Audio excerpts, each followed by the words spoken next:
The Bureau of Agriculture and Fisheries Standards, created under the Agriculture and Fisheries Modernization Act of 1997, develops Philippine national standards for crops, livestock and poultry, fish and fishery products, and agri-fishery machineries and structures. Let us first define a standard. A standard is a document established by consensus and approved by a recognized body that provides for common and repeated use, rules and guidelines, or characteristics for activities or their results, aimed at the achievement of the optimum degree of order in a given context. There are two types of standards: the product standard and the code of practice. Product standards provide quality requirements such as grading and classification for specific commodities and specification for agri-fishery machineries. Code of practice, on the other hand, provide recommended practices in the production of safe and quality commodities and test protocols for agri-fishery machineries. So how do we develop a standard? The standards development process starts with the proposals received from different stakeholders, relevant regulatory agencies, other government agencies, academic and research institutions, and private sector. The proponents are requested to submit a proposal concept note, which will be used as basis for pre-assessment and prioritization. The proposal may be for the development of a new standard, revision of an existing PNS, or adoption of an international standard.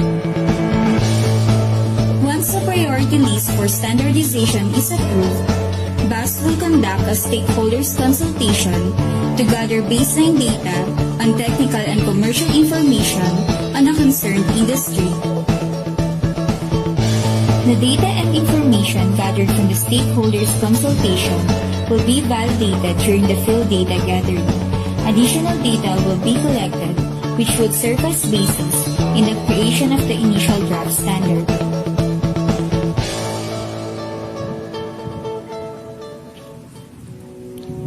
The initial draft standard will undergo an in-house review, which will be attended by the technical personnel from the different divisions of BAS. The Technical Services Division, Organic Agriculture Division, Laboratory Services Division, Standards Development Division, and the Director. The Technical Working Group, or TWG, composed of experts from relevant regulatory agencies, other government agencies, academic and research institutions, and private sector, is created to guide the standards development process. With the comments gathered from the in-house review, the TWG will convene in series of meetings to discuss and prepare the draft PNS for public consultation. The draft PNS will then be posted at the BAS website for comments and suggestions for 60 days. After consolidating the comments posted on the website, there will be public consultative meetings which will be attended by relevant stakeholders. These aim to gather comments and suggestions for the improvement of the draft standard. After these steps, the TWG will convene again to finalize the draft PNS, considering the comments gathered during the consultations. The final draft PNS will then be endorsed to the Secretary of Department of Agriculture for approval and to the Department of Trade and Industry, Bureau of Philippine Standards for registration. The journey of standards does not end here. It can be used voluntarily by the stakeholders on their operation and can be adopted as technical regulation by regulatory agencies, thereby contributing in ensuring consumer safety and promote global competitiveness of Philippine agriculture and fishery products.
Hello, ayan. Magandang hapon po sa ating lahat.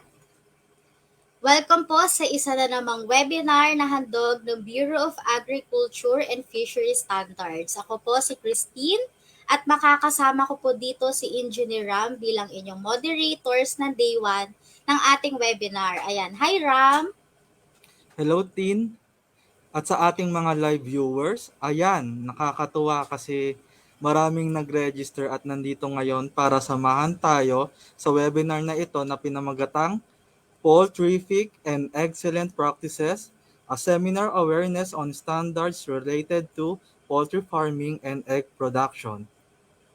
Ang layunin po ng activity na ito ay ang mas mapalawak natin ang awareness at mas mapalalim natin ang kaalaman sa mga Philippine National Standards, partikular na sa poultry farming at egg production. Ayan, title pa lang, no? Alam na natin na exciting ang topics natin ngayong araw. So, meron po tayong dalawang topics. Una ay ang PNS Code of Good Animal Husbandry Practices or GAHAP for chickens, broilers, and layers. Sunod po dito ay ang GAHAP Certification Program para sa mga farm owners na gustong malaman ng mga requirements at proseso ng GAHAP certification. Naku, excited na rin ako at alam kong mas excited na ang ating mga viewers. Pero bago natin umpisa ng talakayan, magkakaroon tayo ng pre-test at attendance check. Naka-flash na po sa ating screen ang link. Huwag po tayong kabahan kasi ang pre-test po ay para malaman namin kung meron na kayong ideya o kaalaman sa mga paksang ating tatalakayin. Ayan, nandito po sa ating screen ang link.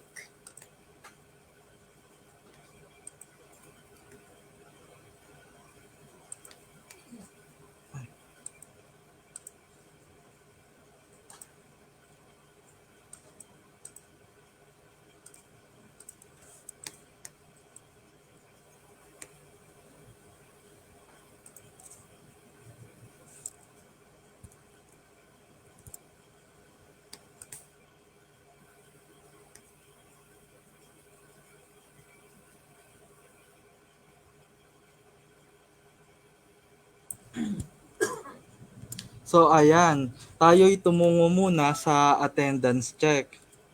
So,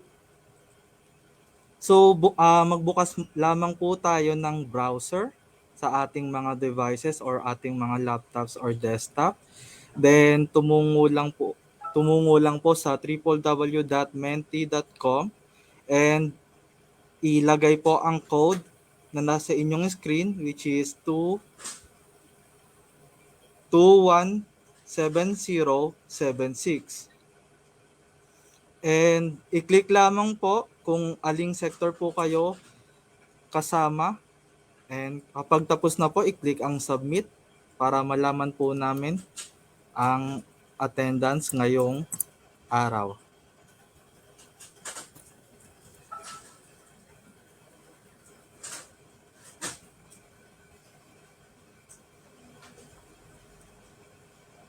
Ayan.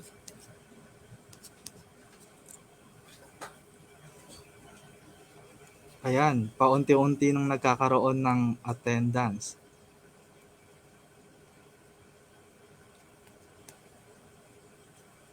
Yan, no, pinakamarami yung galing sa National Government Agency. Yan, umahabol ang ating mga student and private sector.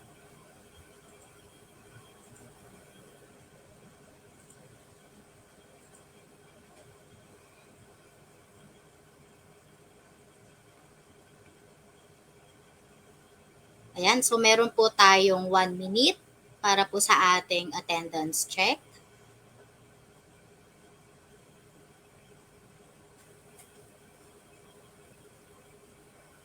Ayan, nakakailan na tayo, Ram? 70. 90 na, ayan, Ayan, dumadami pa. Ayan, pwede pa pong humabol. Mahaba pa po pero pwede pa po mag-attendance check. Ngayon po, parang nagkakaroon ng the same number of participants sa national government agency at sa private sector. Pati mga student po, dumadami rin.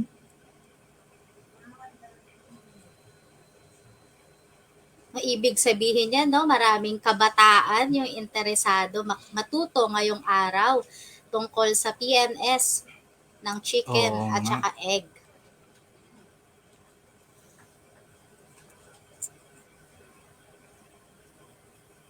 And marami din from private sector, no, yung ating mga farm owners. Ayan, Siguro Tin. maraming gustong Tuluyan ng nauna. magpa-register sa GAHAP. Yes. Ayan. Yan, Tin, no, tuluyan ng nauna ang number ng estudyante natin ngayon na gustong makilahok sa ating webinar. So, ngayon po, meron na po tayo sa mahigit kumulang na 174 na participants sa webinar na ito.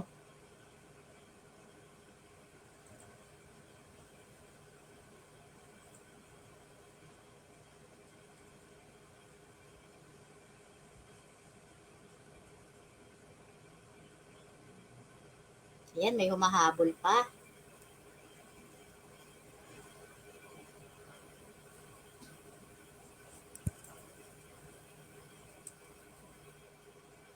Ayan, so pinakamarami natin so far ay mga students. Sunod ay ang National Government Agency. Kasunod po dito ay ang private sector. Ayan, meron ding galing sa LGU, Academe,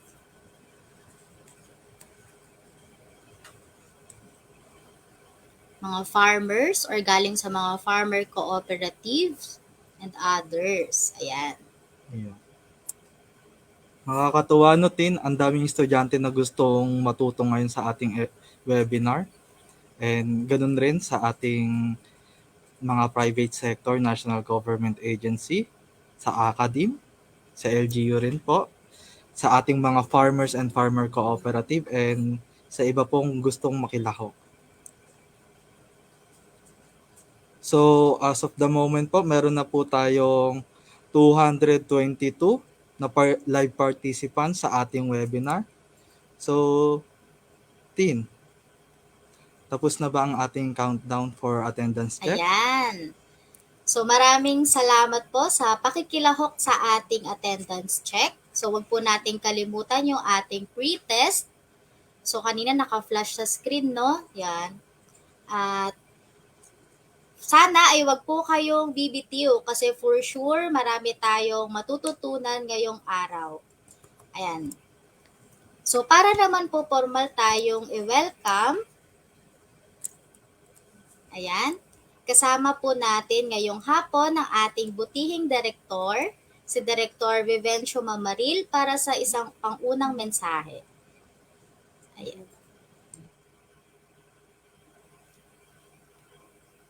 Hi Ram, hindi Ay. po ako si Director Mamaril, pero ako po si Grace Manduma.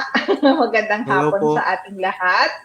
Magandang Currently hapon po po, kasi Grace. nakabiyahe si Director Mamaril, so he is not able to join us for this webinar.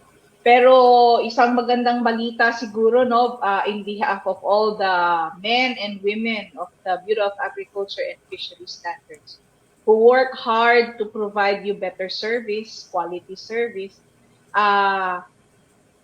Isa na pong CPD unit provider ang BAP. So, wag po kayong bibitaw sa mga webinars na ikakonduct ng BAPS kasi sa mga susunod po nating webinar, lalo na sa mga professional na agriculturist, we will be able to provide CPD units for our webinar. So, isa po ito sa malaking proyekto na nag-embark ang Technical Services Division. So congratulations po sa Technical Services Division for successfully collating all the relevant documents and submitting this to PRC for approval. Isa po itong magandang balita namin na hatid sa inyong aming mga suki sa aming mga webinar. So ito pong webinar na ito, ini-launch po natin to para suportahan yung buwan ng meat ba and poultry for October pa ata yun or November ba this year. So hopefully po, through this webinar, malalaman nyo na ba, ano bang nauna, yung itlog o yung manok? Hindi naman siguro, no? But essentially, malalaman natin na mula sa pag-itlog hanggang siguro maging manok siya, meron tayong mga good animal husbandry practices to ensure safety, not only of our meat products, but also poultry products and also yung egg. So, wag po kayong bibitaw again. Sana po samahan niyo kami sa 2 araw na webinar na ito para mas malaman po natin ano po ba yung mga parameters na yon to ensure the safety and quality of our chicken and egg products. Maraming salamat po. Magandang hapon po ulit sa inyong lahat. Mag-ingat po tayo lahat. Thank you, Ram. Thank you, Tin. Thank you po, Ayan, thank you po. Babs. Thank you po, Babs Assistant Director, Mary Grace Mandigma. Tin, may iba ka pa bang announcement? Ayan, so meron lang po tayong ilang paalala sa ating mga live viewers. Ayan, so pa-flash po natin yung ating house rules para sa webinar na ito.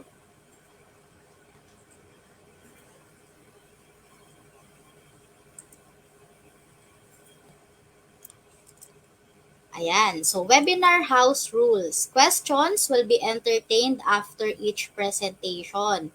So pwede po tayong mag-comment sa Facebook kung meron po tayong question para sa ating mga speakers. We hope to entertain all your questions, but due to limited time, we may not be able to answer all the questions during the webinar. Make sure to accomplish the pre-test, post-test, and feedback form to be eligible for the certificate. Ayan, sa mga nagtatanong po kung paano po makakakuha ng ating certificate. So, kailangan nyo pong sagutan ang pre-test, post-test, at feedback form. Ayan. Ayan. So, Ram, gaano ba katagal yung ating pre-test? So, meron lang Hello, po tayong ilang minutes. Yes. Ipa-flash po sa screen kung ilang minutes na lang po ang ating pre-test.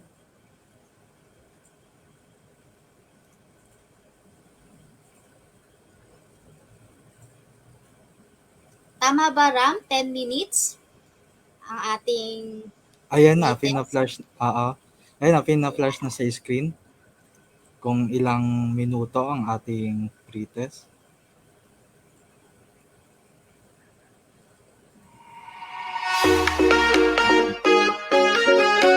So, magsagot na po tayo ng pre-test. Meron po tayo para salamat.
So, ayan po, tapos na po ang ating pre-test.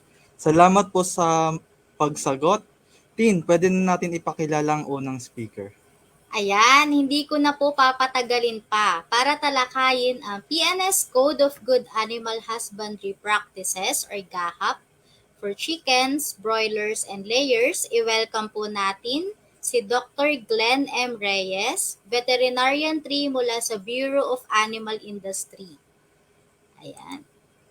Magandang hapon po, Doc. Ayan, good Magandang afternoon hapon po po, Doc. Ayan. sa ating lahat. Welcome po sa BAPS webinar.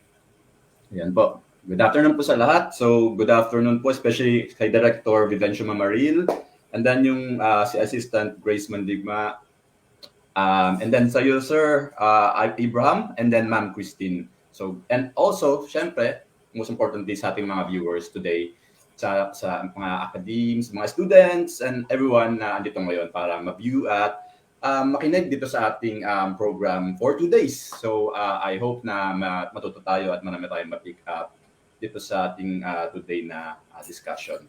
So, in relation to that, I'll be discussing, gaya na sabi ni Ma'am at ni Sir, yung good animal husbandry practices for chickens, so particularly sa broilers and layers.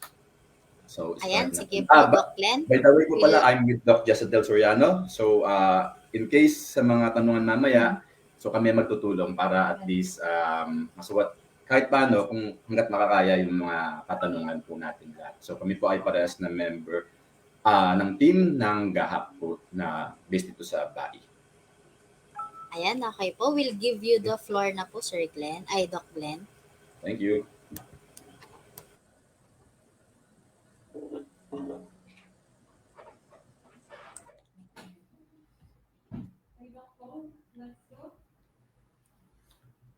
Talagang muna yung video. Nakikita na lang yung video. Hello po, nakikita po ba ang video ko? Yes po, Doc Glenn, nakikita na po. Sige po. So, okay lang po ba na habang nag-represent ay i-off ko yung muna yung camera para makatutok lang sila dun sa mismong presentation? Okay. So, sige po. Okay lang. Okay din naman po kahit na naka-camera lang po. Medyo camera shy lang po tayo. Okay po. So, again, good afternoon po sa ating lahat. So, let's start our presentation for today.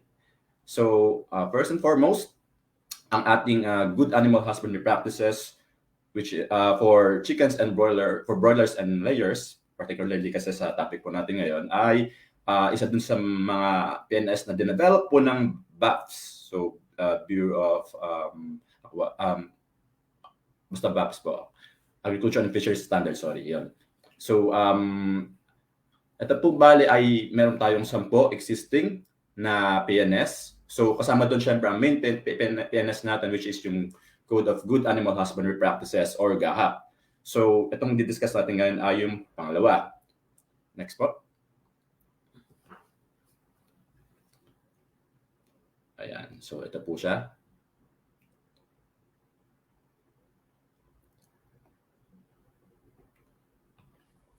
Ayan. So, dito tayo sa main objective ng Code of GAHAP for chicken broilers and layers. Kulang lang siya ng end dun sa part na yon.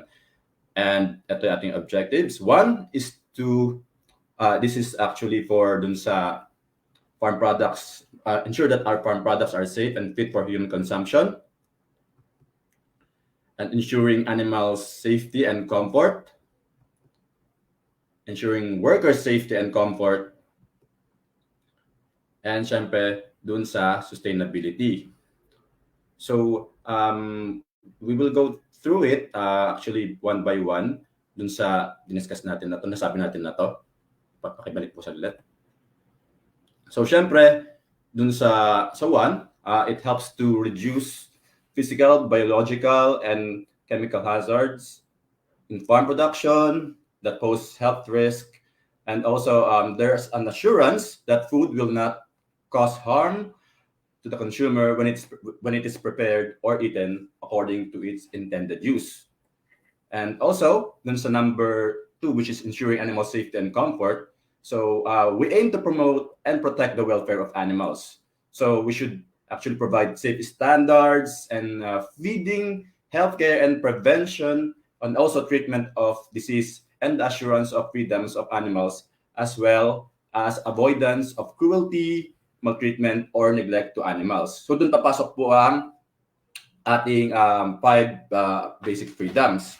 So meron po ba tayong idea kung sa ating mga five basic freedoms?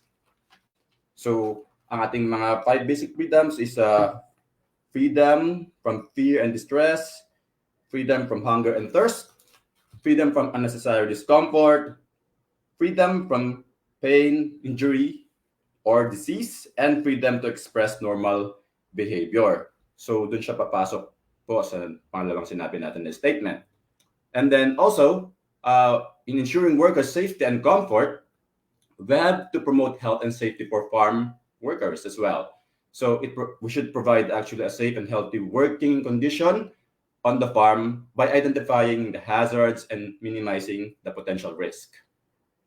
Also, to be able to achieve that sustainability, we should support environmental management. So, ito yung isang objective natin na dapat hindi tayo magkakos ng degradation dun sa ating environment. So, enabled to do that, we should actually support yung environmental management and minimize the adverse effect on the environment like yung mga greenhouse gases natin, mga gas emissions such as methane, carbon dioxide, and other greenhouse gases. And also, syempre, to a greater extent, pollution of land and water resources. So, meron po tayong actually different scope nitong PNS Code of GAHAP for chicken broilers and layers. So, we'll go through it one by one. So, first is yung farm components. So, just to mention, this is actually based dun sa ating checklist and then yung sa ginagawa natin na mga inspection dun sa mga poultry farms. So, ito po, susunod natin siyang tataral.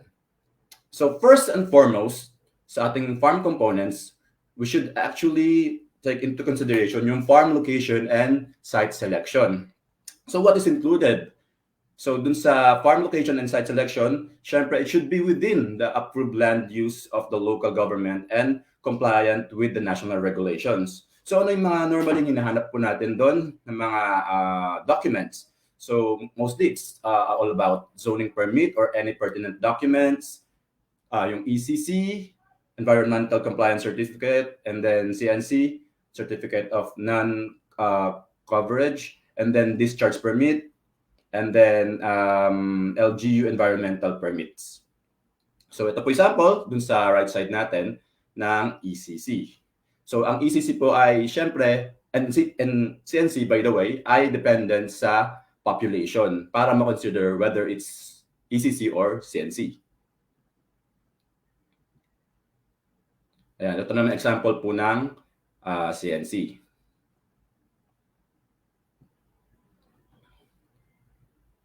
And ito naman po, katuloy natin ng sinasabi ko kanina. So another part of that component is to have a continuous supply of adequate electrical power. So ito po, description of the source of electrical power.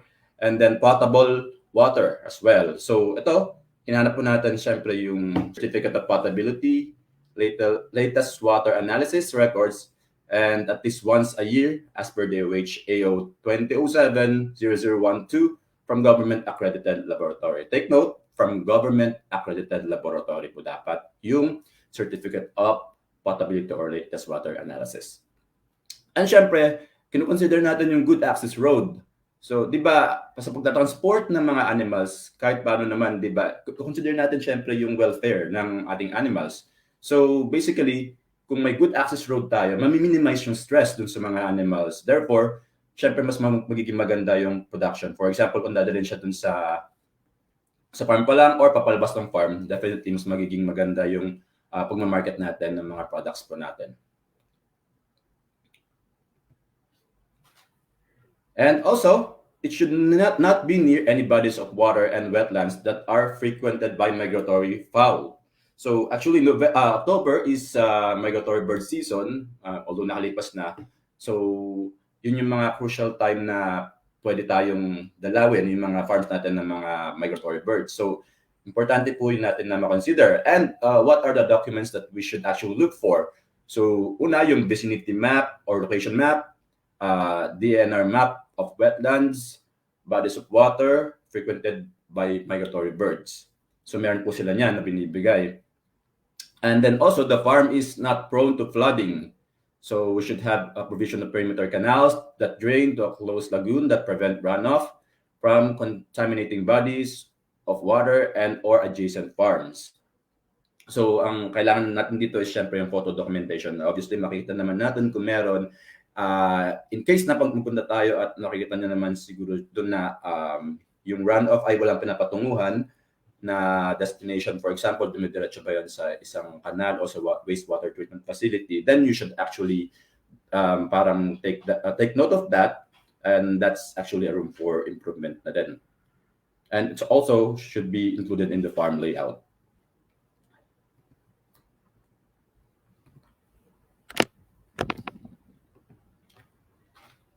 Okay. Ayan po. So ito yung sinasabi natin na perimeter canals.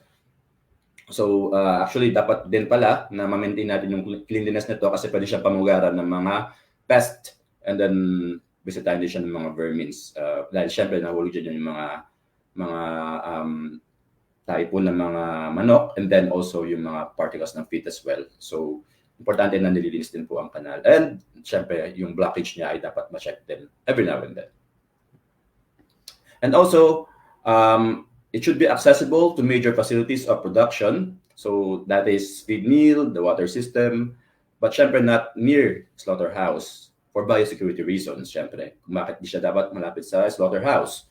And then also, other poultry dressing plants and processing plants, dapat di siya near doon. So what should be looked for? What should be looked for para dun sa documentation natin? It should be the location map, and we should refer to the applicable AO. And also, existing farms that are not in compliance should have full control of risk and ensure that there are mitigation measures in place. For example, yung mga na-mention before natin ay medyo hindi nila nakakomply, then there should be parang measures para mapigilan ba yung, for example, pagkahalat ng disease, if ever. Kung halimbawa wala sila ng mga measures na ganun or magkaroon ng iba pang tawag dito, medyo aberya dun sa kanilang farm o operation dahil dun sa mga wala dun sa included na nasa manual operations nila.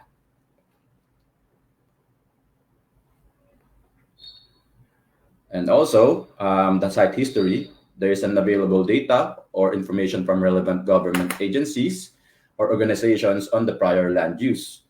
So they should give out copy of data, information on prior land use.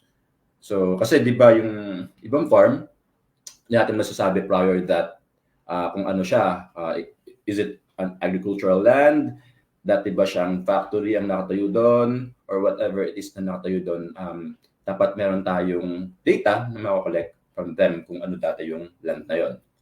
And kung wala man, the soil has been analyzed for heavy metal contaminants. So we should look for the zoning permit from LGUs, the location map, the historical data, and then the soil analysis, perhaps, kung wala yung nauna sa kanya na statement. And then also, have a suitable area set aside for storage of feeds, carcass destruction, waste management, workers area, including toilets and washrooms. So dito po, syempre, dinadocument po natin siya, especially dun sa ating final inspection na kasi normally naman, na-confirm ang mga nakitang non-compliance, for example, sa pre-assessment. Kasi meron tayong pre-assessment before yung actual na assessment natin ng national. So nakita naman po siya. And then have a design that incorporates ventilation and ease of cleaning. So sa farm layout po natin makikita yan kasi importante syempre yung traffic control natin dun sa loob ng farm. And syempre, Yung sa ventilation naman, di ba parang sobrang crucial po nito dun sa mga manok natin kasi makaka-apekto yun sa in one way or another dun sa kanilang production. And also have buildings and perimeter fences constructed to prevent contact between farm animals and potential disease carriers such as wild animals and stray animals like game fowls and pets.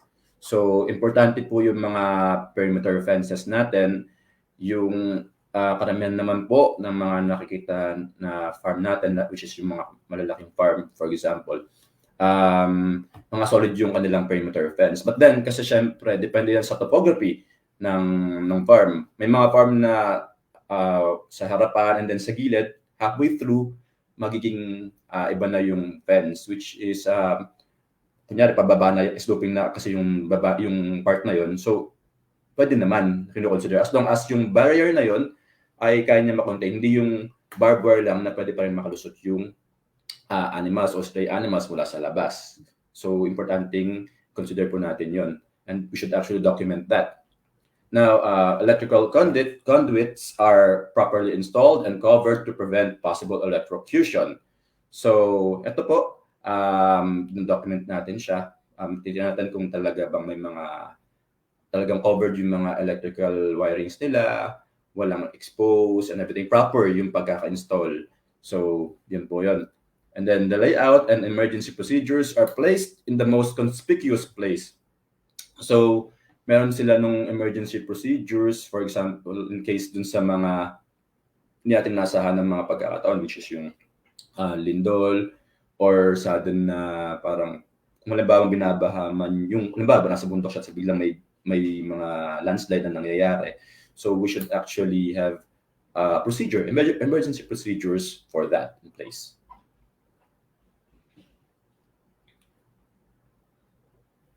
So, ito po yun. So, nakikita nyo naman po sa picture na meron silang control room dito sa farm para dun sa kanilang mga electrical and mga wirings nila.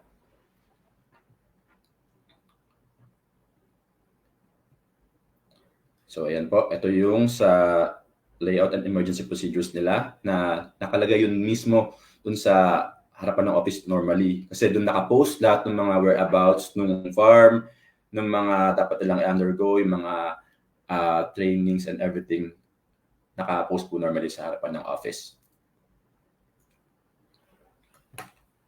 So, the chickens are housed in a suitable structure or building appropriate for the intended use of rearing and housing chickens with sufficient shelter and ventilation to protect chickens. So, as you can see dito sa ating picture na to, so di ba meron siyang litter, and then meron din siyang yung mga cages para dun sa mga maglilay.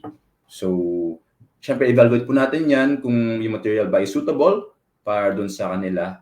Parang per nest kasi dapat ay mag-accommodate, for example, sa layer na individual lang na nest, 5 to 6 na chickens lang. And then, for example, if ito yung communal na nest, which is continuous hanggat sa likod, normally 20 to 25 ang kinakaya niyan. So, i-evaluate syempre na natin kung lahat ng materials na to ay okay, and then wala bang protruding ng mga materials, and meron bang tag dito, hindi dapat andun sa hulungan nila. And also, syempre, i-evaluate mo tong paligid din eventually. And then also, have a logical layout for the chicken husbandry activities with sanitation as guide, making easy for staff to move from clean areas into dirty areas following protocols. So, syempre, ano ba yung sinusunod natin? Di ba? Hindi naman tayo pupunta ng dirty area, pupunta sa clean area, di ba? It's an SOP na from clean area, tsaka tayo magja-jump dun sa dirty area. And hindi na tayo babalik syempre dun sa ano, kasi dapat after nun, kung galing sa dirty area, maliligo na, and then lalabas din na, babalik ulit dun sa clean area. Also, the premises are kept clean at all times to prevent disease occurrence, establishment of breeding ground for pests, and avoid environmental degradation. So, syempre, importante yung cleanliness. So, cleanliness daw is next to godliness. So, importante yung cleanliness. Ito yung minsan na neglect natin, na akala natin ay tama na yung nag-disinfect lang tayo lagi. But then, napaka-crucial po ng cleanliness dun sa loob at labas ng mga poultry houses. Even dun sa surrounding ng farm, hanggat sa office, hanggat sa labas po ng farm.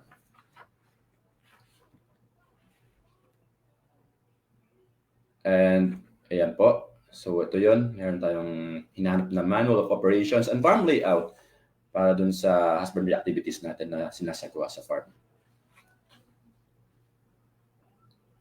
Ayan. So gaya sabi ko kanina, nalilinis din po itong mga to, yung mga canals natin na yan. And also, as part of our farm components in animal housing, the buildings intended for keeping chickens are constructed in the orientation that minimizes the adverse effects on chicken performance and eliminates possible hazards to its surrounding. So, syempre, yung orientation ng house, di ba, east to west orientation. Tapos, document po natin siya kung halimbawa man na hindi ganun yung ating naging orientation. So, possibly pwede nating sigurong i-improve or i-suggest.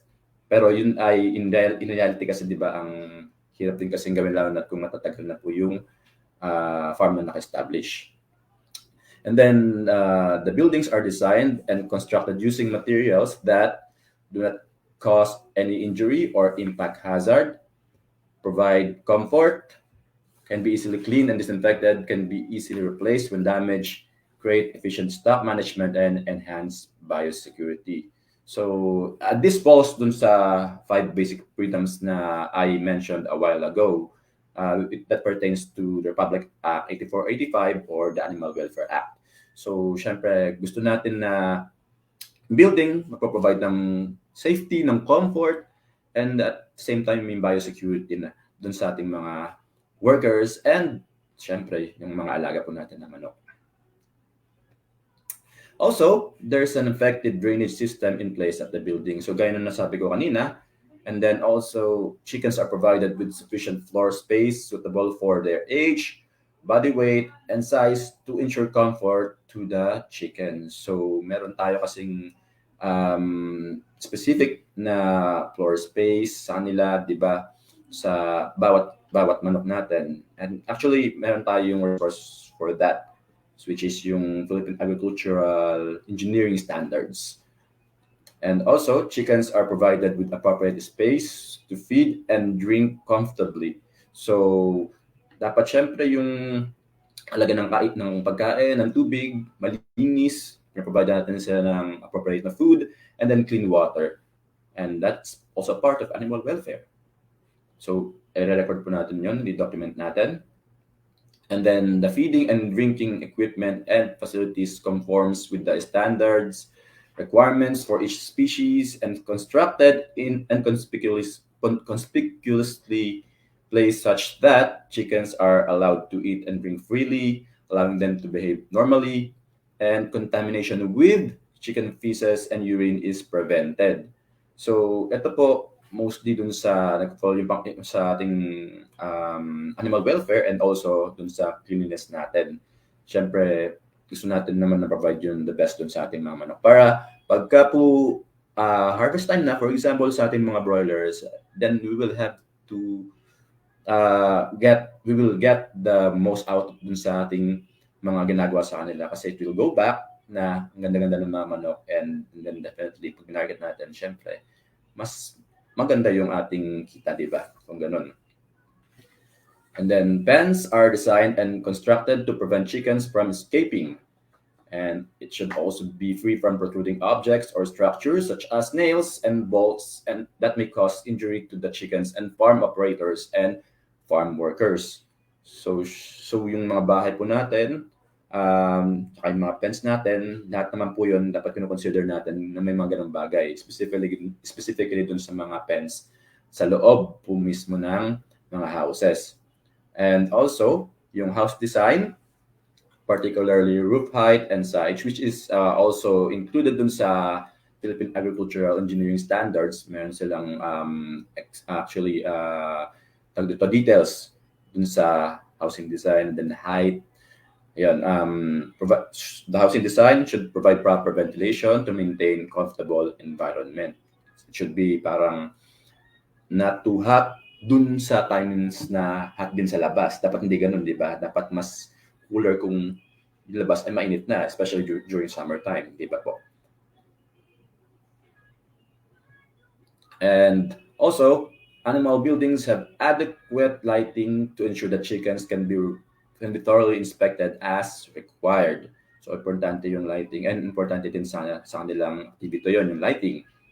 Also, electrical installation and wirings are protected and not accessible to chickens. So, knowing yung mga chickens kasi, di ba, parang tinutuka-tuka nila yung kung ano man na gusto nilang laruin.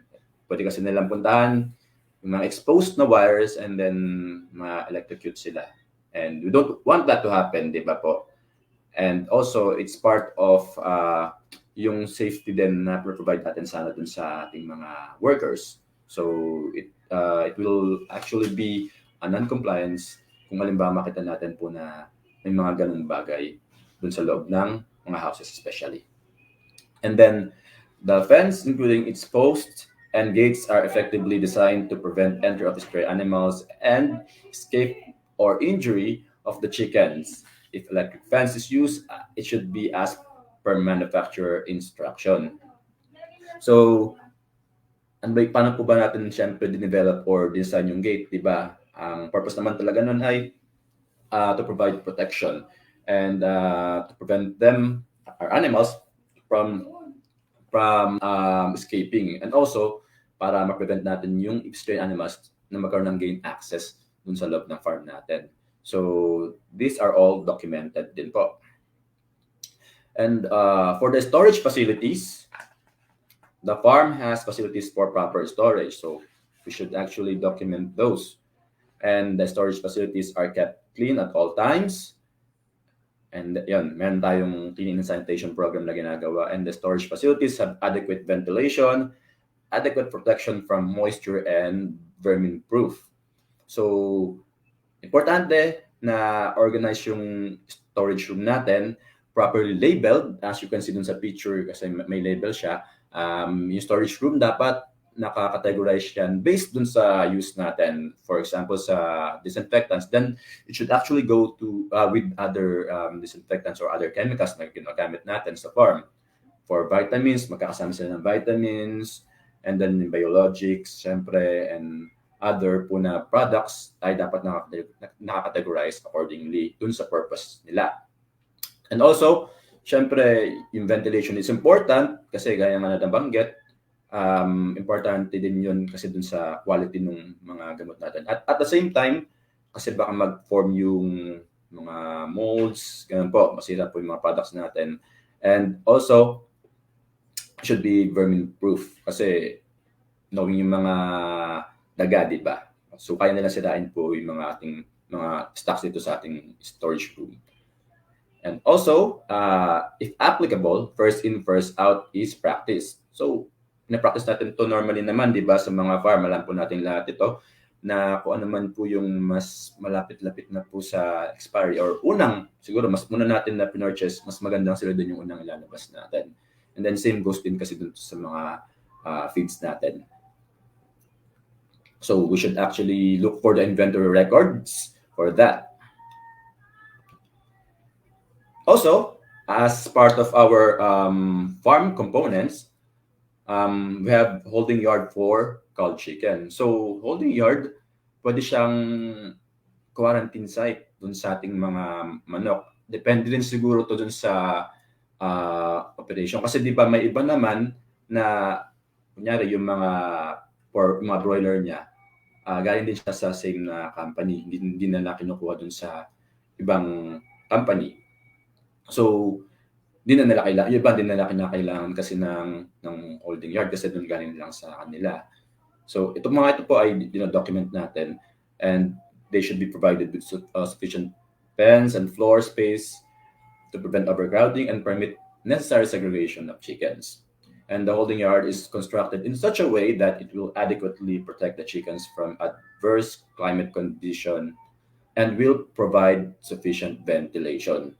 So, hindi porke ganun yung natin, setup meron tayong holding yard ay papabayaan na po natin sila kasi mas nakatuon tayo dun sa mga houses na iba. Siyempre, kung ano yung treatment mo dun sa ibang building, siyempre, iano mo rin, titreat mo rin yung building na yun na important. All elements of the farm are equally important dapat. So, yung ilalagay mo dun na manok sa holding yard mo, they should actually protect them from weather conditions. Sorry. And also, the holding yard has proper facilities for chickens to feed and drink. So, napaka-importante po nun. And our next naman po na scope, tapos na po tayo sa farm components. We'll proceed naman po sa feed and veterinary inputs and water. So, the farm operators provide the chickens with adequate, safe, and clean feed that would allow them to meet their optimum nutrition level. So ito po ay dapat meron tayong feed product or establishment registration from BAI. And the farm operators provide a daily feeding schedule or routine. So feeding program which is normally present naman po sa mga farm. May feeding program po sila. Also, the owner or managers of chickens acquire feed from suppliers who follow recognized food manufacturing practices and good hygiene practices, and that meet quality and standards set by the country regulations or government agencies. So yun po, ibig sabihin, nag-acquire po sila ng license to operate and also yung as distributor or supplier from BAI. Particularly po yung Animal Feeds, Veterinary Drugs, and Biologics Control Division ng Bureau of Animal Industry. And whenever possible or applicable, third-party certified GMP suppliers can be provided din po.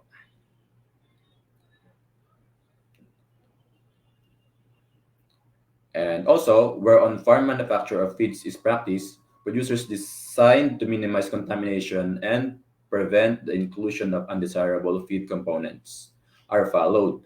So ano itong mga pinapalo nila? The farm operators only use ingredients from authorized and traceable suppliers, and record of purchases are kept, and then when necessary, an expert assistant are sought. So ano yung mga hinahanap po natin? Yung copy of feed analysis, para dun sa ingredients po yon, the process flow of feed production, and then inventory of raw materials, and LTO, so license to operate as feed manufacturer, distributor, or supplier from the Bureau of Animal Industry. And also yung photo documentation po natin.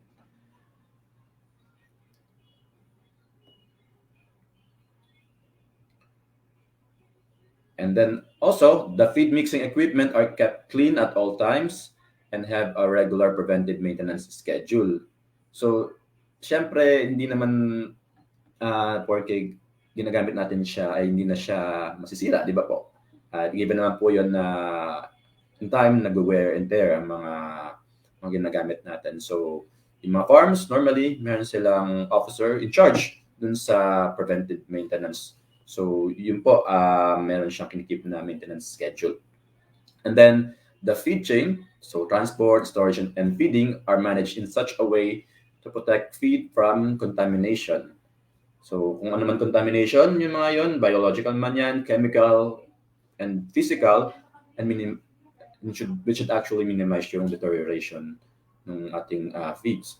So, ito po ay may photo documentation po tayo dyan. Parang dapat makita natin na yung ating feed chain ay properly implemented po. And that it minimizes yung deterioration po ng ating product. And also, feeds and veterinary inputs are used in accordance with label instruction, paying special attention to the withdrawal period of each specific drugs being administered before the chickens and or eggs are sent to market.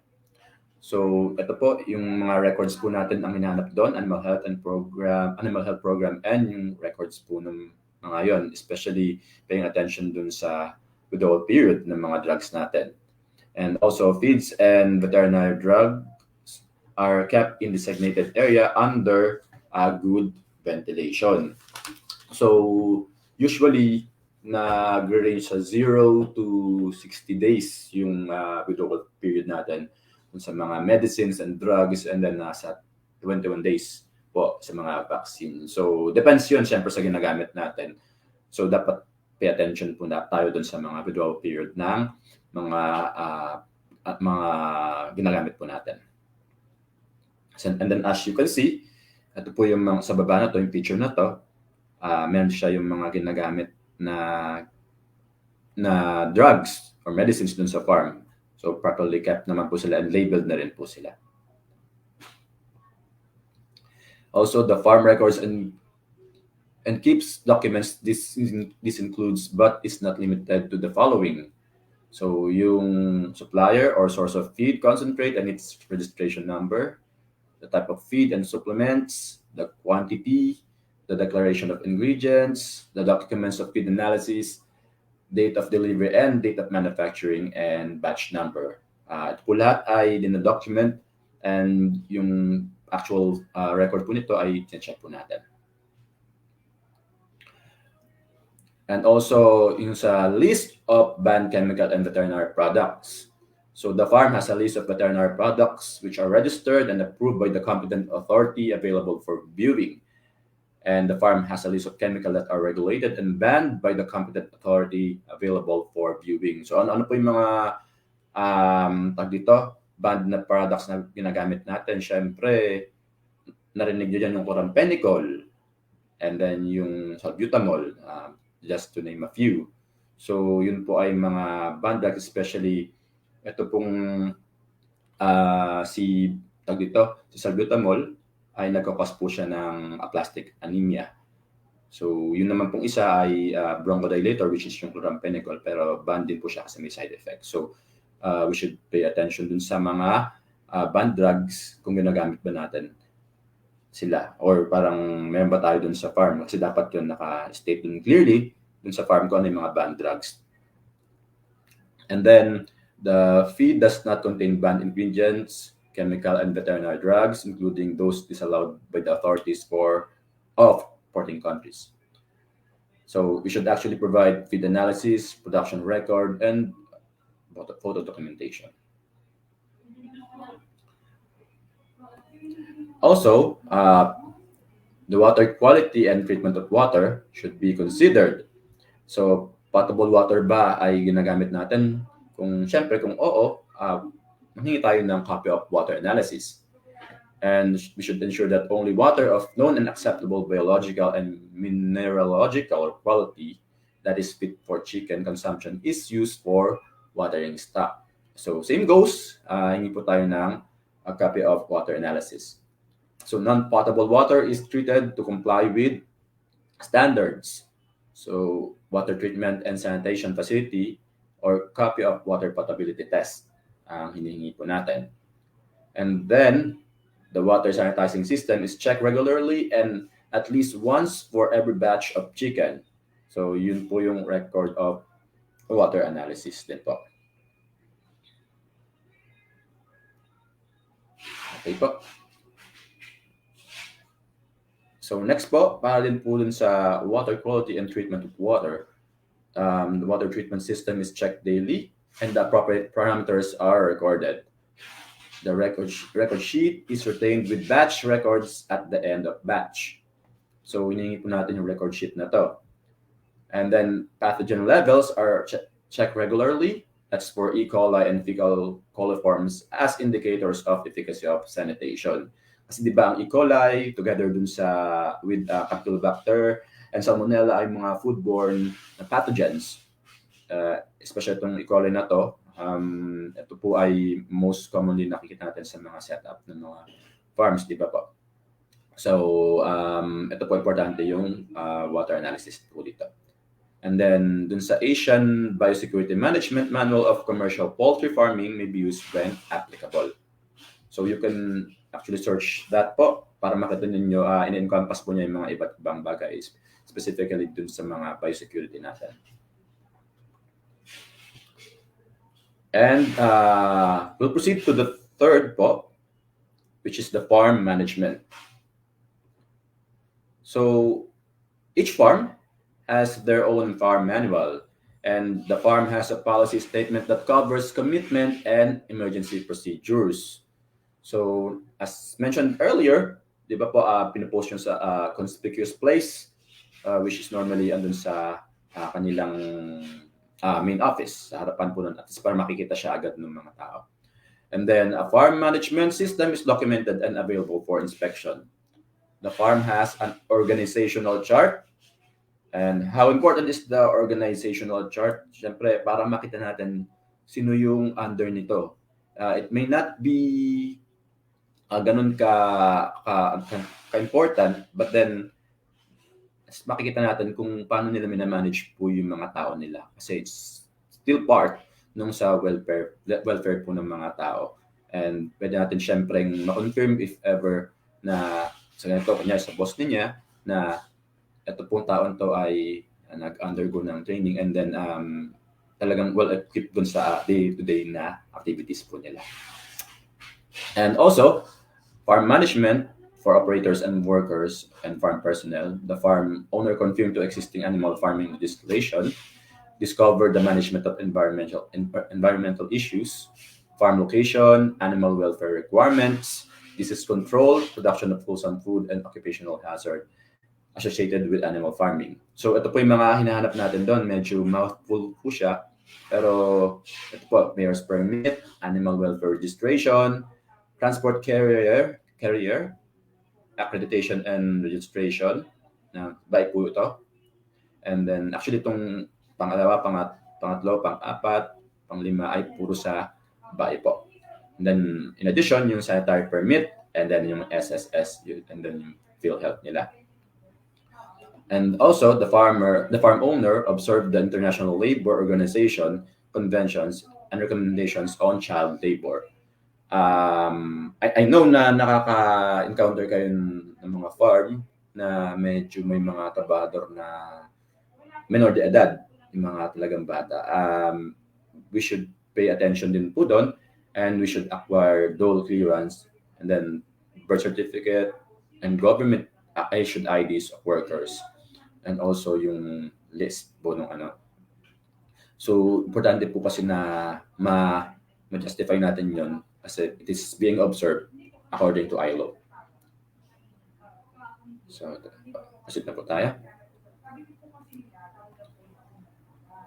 Ayan, yung kanina po animal welfare po yung picture, certificate, registration. Ito po yung sa livestock, poultry, and byproducts transport carrier, yung sasakyan na pinagta-transport natin dun sa mga manok or kung sa itlog man o sa cows man yan. And then, yan, ito na po yung poultry farm certification na ini-issue po natin dun sa mga farms natin, be it commercial layer or sa breeder farm po. And validity po nito, normally it's 2 years. So, initial is 1 year. Animal welfare po pala, by the way, is 1 year ang validity, and then for the renewal, it's 3 years. And dito po ay handler's license kasi kailangan po, maliban doon sa sasakyan, ay meron din mga registration yung mismo mga pahinante ng sasakyan. Especially if live animals po ang kinakarry ng sasakyan. And ito sanitary permit to operate. And ayan po, yung PhilHealth po nung mga tao, kasi we should consider siyempre yung occupational hazard nila. So later on may madidiscuss na part regarding this one. Also, the farm owner should ensure all workers are in good health and undergo annual routine health checkup. So they should provide health certificate para sa kanilang mga staff. And the farm owner promotes a safe and healthy working condition in the farm. So ito syempre gusto nilang safe din yung mga trabahador nila, and They should undergo yung mga ibang training. For example, yung disaster management training, accident management protocol, and also kung ano man yung related na mga training pa para magkaroon ng safe and healthy working environment para dun sa mga trabahador. And the farm workers are equipped with suitable protective gears and tools while working the farm, as you can see dun sa taas na picture. So meron silang proper na clothing, may boots, and then accident and emergency management procedures are available with clear instruction for all workers. So ito po yun, nasa right side po natin, and meron po siya instruction dito, and then nandito yung fire extinguisher, and then sa left side ninyo is yung first aid kits, which should be located maliban dun sa office, dun sana din sa mga poultry houses. Kasi mostly sa nakikita namin, andun lang siya sa office. Pero supposedly meron din siya dun sa mga poultry houses. Kasi di ba kung halimbawang na emergency dun, tapos medyo malayo pa yung poultry house dun sa mismong main office, ang layo naman ng tatakbuhin. So mas maganda kahit paano may antabay po na first aid kits. And also, the farm workers are insured against accidents in the conduct of his or her farm work. So ito po yung sinasabi ko kanina, meron man lang sana provide po yung farm na accident insurance policies or yung mga benefits such as yung PhilHealth, yung SSS, Pag-ibig, and other related na benefits. The farm owner reports to relevant authorities any occurrence of accident in the farm which may result to serious physical injuries of works. So kung applicable man po, may ganun silang ginagawa, yung accident report.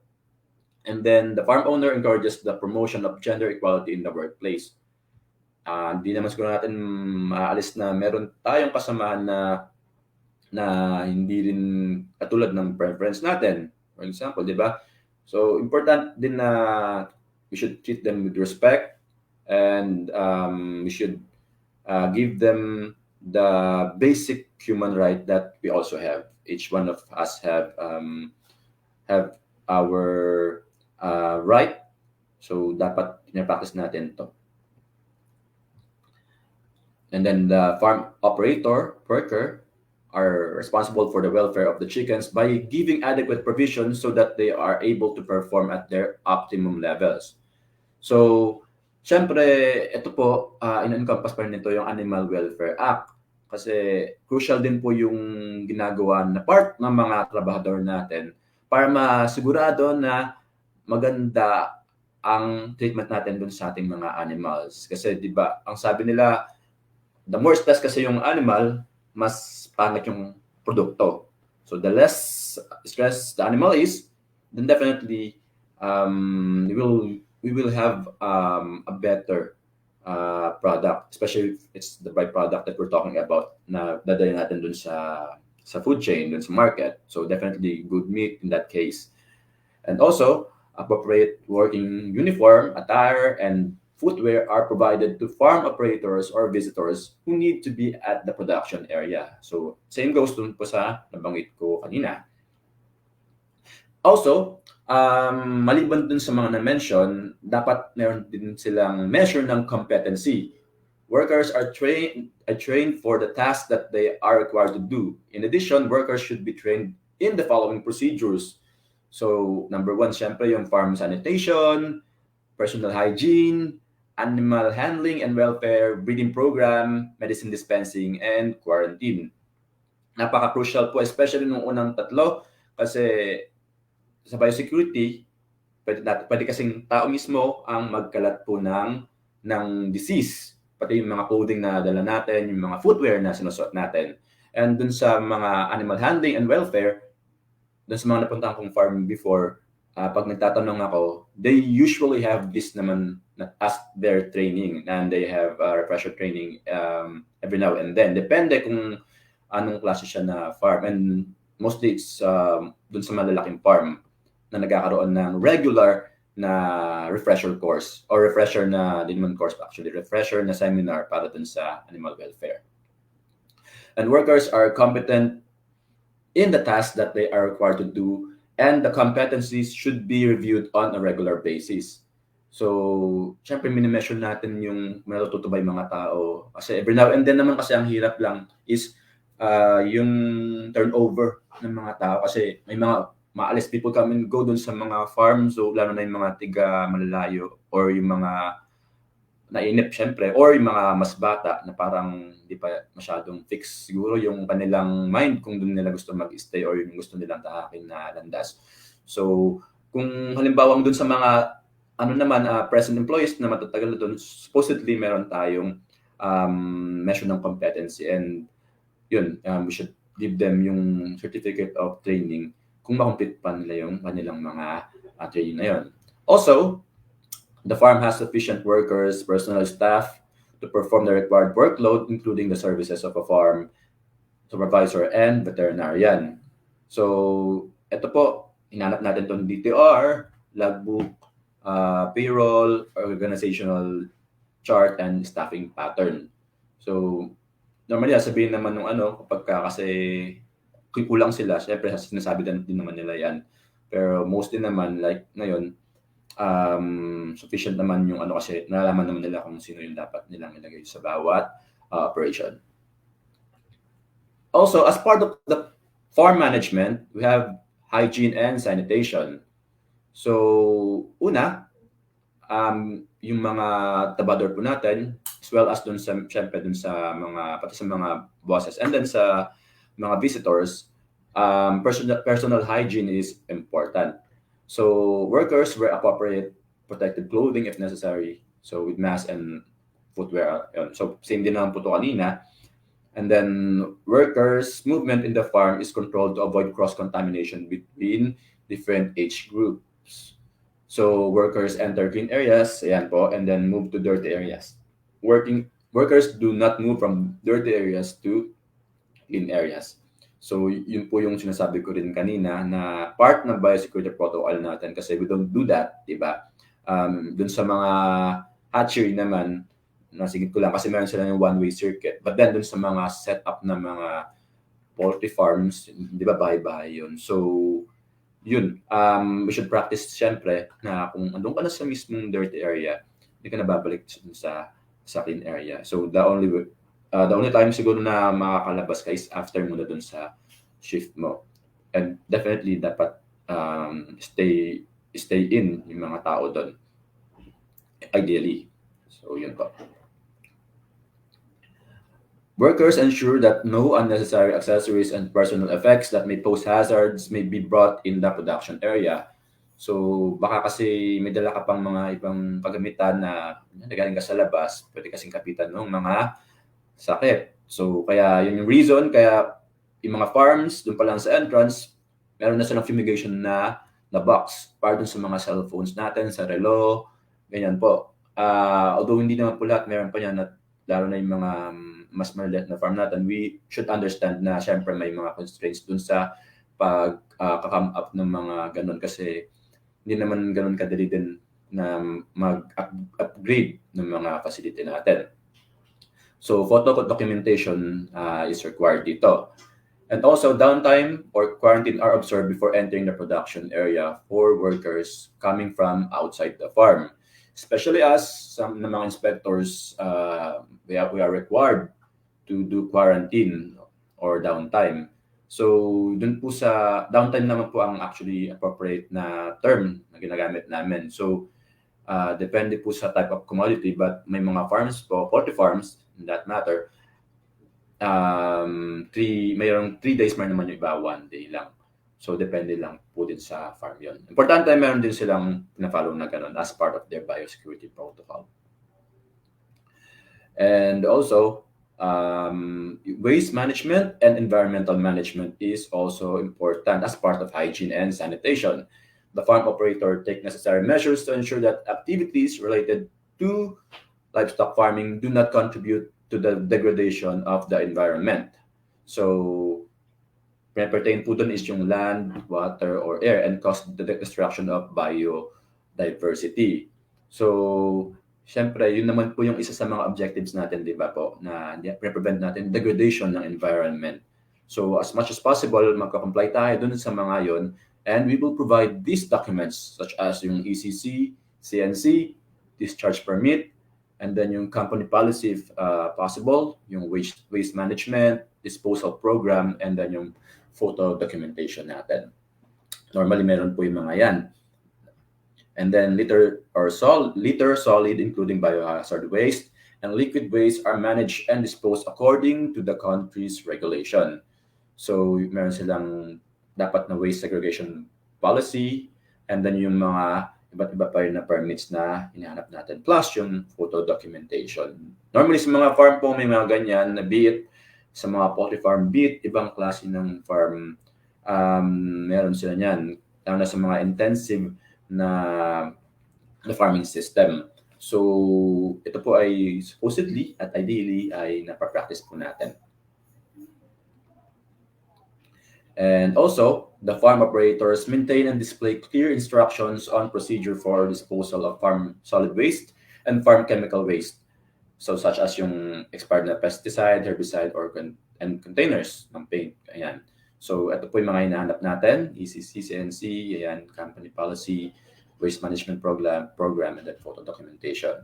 And then chickens are buried properly or disposed in a manner that complies with country regulation. So, hinahanap natin po ay yung mortality pit nila. Iba-iba rin sila ng pagkakagawa ng mortality pit. Ideally, sana ay mas maganda kung ganito po sana ng kakalabasan kasi to prevent din na yung access ng mga stray animals if ever may makapasok man na stray animals. And syempre, para hindi rin ma-invite yung mga birds, for example, lalo na kung exposed kasi I've been to sa farm na yung mortality pit nila ay hukay lang po literal. At andun na rin yung mga vials, lalagyan ng mga ginamit nila ng mga biologics, and then andun na yung mga manok. Pero hindi po siya pertaining sa gahap na inspection, na ibang inspection po yun. Pero may nakita po akong farm na ganon. So, syempre, yung gusto natin, disposed of properly yung mga manok natin if ever na yun, hindi na maganda yung condition nila. So, pwede nating patayin sila humanely kung malimbawang buhay pa pero hindi na siya talaga pwede talagang consider as okay na manok. So, pwede naman yung cervical dislocation kasi it's a form of humane na killing naman po or euthanasia. And then, toilet septic tanks are maintained so that potential overflows will be avoided. So, dapat may schedule of maintenance. Effluent ponds are located away from farming operations and do not overflow. So, importante po ito. Kaya gaya sabi ko kanina, check kung may blockage dun sa kanal na nag-lead dun sa effluent ponds. And then wastewater from farms is treated before discharging into public water resources. So ito po, kailangan natin mag-provide ng discharge permit. So ito, may application po doon, and then ito po yung mga tsura nila. So kailangan po natin yon. And then any wastewater treatment process is properly functional. So makikita naman natin sa farm kung meron po yon. So importante ang photo documentation. Also, as part of hygiene and sanitation, measures are in place to keep out noise that could potentially affect growth and productive performance of chickens, especially around poultry brooder house. So, syempre, meron yung mga farm na pollution control officer. So, magre-report siya kasi yun nga po, nakaka-apekto po ang noise dun sa performance ng mga manok natin. And same goes, magbibigay din ng PCO report kung dun sa air quality and dun sa maintenance nito to acceptable levels. So, bibigay din po siya ng copy niyan. Also, dun sa farm, the farm takes appropriate measures to minimize excessive odor coming from the farm and which may be associated with waste decomposition. So, falls pa rin po dun sa sabi natin na degradation of environment kasi pina-prevent natin yung mga greenhouse gases. So, importante na ma-check yun ng pollution control officer. And he should give us a report regarding that. Now, part ng farm management is pest control. I know na karamihan sa atin na naka-experience na pumasok po ng farm ay nagkaroon in one way or another experience dun sa mga pest na naglilinger dun sa farm. Be it yung mga fly, ipis, di ba po? So nakikita po natin yung mga yan, may lamok din, pero mostly yung nabanggit kong unang dalawa ang meron. So the farm premises are maintained in a good condition to prevent possible vermin infestation. So meron sila dapat pest control program which is documented, and then the farm has pest control programs to reduce or eliminate pests dapat po ito including rodents and insect. So pati po yung mga daga, prevent natin kasi they are destructive even dun sa mga manok mismo, di ba? May mga case na kinakagat nila yung mga manok. And also, approved chemicals and baits are used in pest control programs. Hindi kasi pa tayo pwedeng basta-basta po mag-spray kasi we should consider po yung welfare and health po ng mga manok po natin dun sa poultry houses. So, kung posible, yung mga ibang ways na lang na mamiminimas din natin yung degradation sa environment and effect dun sa mga manok po natin. So we're down dun sa ating chicken health management na po. So what's inside it? So dun po sa introduction of new stock, the farm should acquire only from sources with known good health status, certified by a qualified veterinarian or competent authority. So, dito po nagpo-fall yung mga vaccination record, veterinary health certificate na hinahanap din po kapag nag-ship sila by registered source, accredited breeder farm, and reputable source. Yung sinasabi po kanina na BAI na accreditation, yun, mga registration, kailangan po yun. And then also, the farm should keep newly arrived chickens separate from resident stock for an appropriate period to prevent possible disease transmission. So, yun po yung sinasabi ko na kunyari yung kanina na pinanggalingan yung ibang farm, but then may mga setup kasi nga na sa kanila din mismo yung broiler or layer na galing sa breeder farm po nila. And then, each batch of chickens purchased or hatch has batch identification for traceability purposes. So, yung pong mga to, normally naman meron tayo dito sa ating mga farm. So, ibiit dun po sa mga newly hatched po kasi galing sa mga hatchery. Meron naman po yan batch number na binibigay upon delivery dun sa farm mismo, sa grow-out farm. So, ito po, kailangan natin delivery receipt, yung records, and then yung by registered source, accredited breeder farm, and reputable source as well. And also, as part of chicken health management, we should pay attention to surveillance and control of disease. And we should actually look for a written chicken health program in place, including a vaccination and deworming program.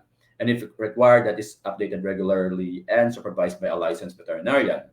So, hinahanap po natin yung animal health program nila. And same goes dun sa vaccination program, which is basic po kasi supposedly meron po lahat ng farmers nung ganyan. Hinahanapin po kasi ito dun sa ibang requirements natin, particularly dun po sa accreditation po ng mga breeder farm or commercial layer farms. And then also, the health status of chickens is monitored and recorded regularly, and the veterinary assessment of the establishment is carried out annually by a licensed veterinarian. So, meron siya yung animal health monitoring record na provide. And the farm also separate disease from healthy chickens, such as transmission of infection does not occur. So, yun po yung sinasabi ko kanina na hinihiwalay yung hinihiwalay parang humanely, pinapatay na yung mga chickens na hindi na fit para dun sa production o para ipagpatuloy yung pagpapalaki sa kanya. And kung halimbawa man na meron yung may sakit, siyempre, meron siya yung isolation pen. Meron naman po talaga dun sa mga farms. Depende din po yun sa pagkakagawa po ng facility. Kasi meron po yung farm na naka-separate talaga. Meron naman po ay nakaduktong lang po siya. Pero ideally sana nakahiwalay siya. At least hindi niya kasama commingle sa isang area yung mga healthy na stock po. And also, identified isolation area, pen for suspected diseased birds are provided. So, yun po. Lahat po yun ay dinodocument po natin. And also, The use of drugs, medicines, vaccines, and medicated feeds for disease control is in accordance with the instruction of a licensed veterinarian following country regulations. So, doon na po yan sa farm veterinarian po.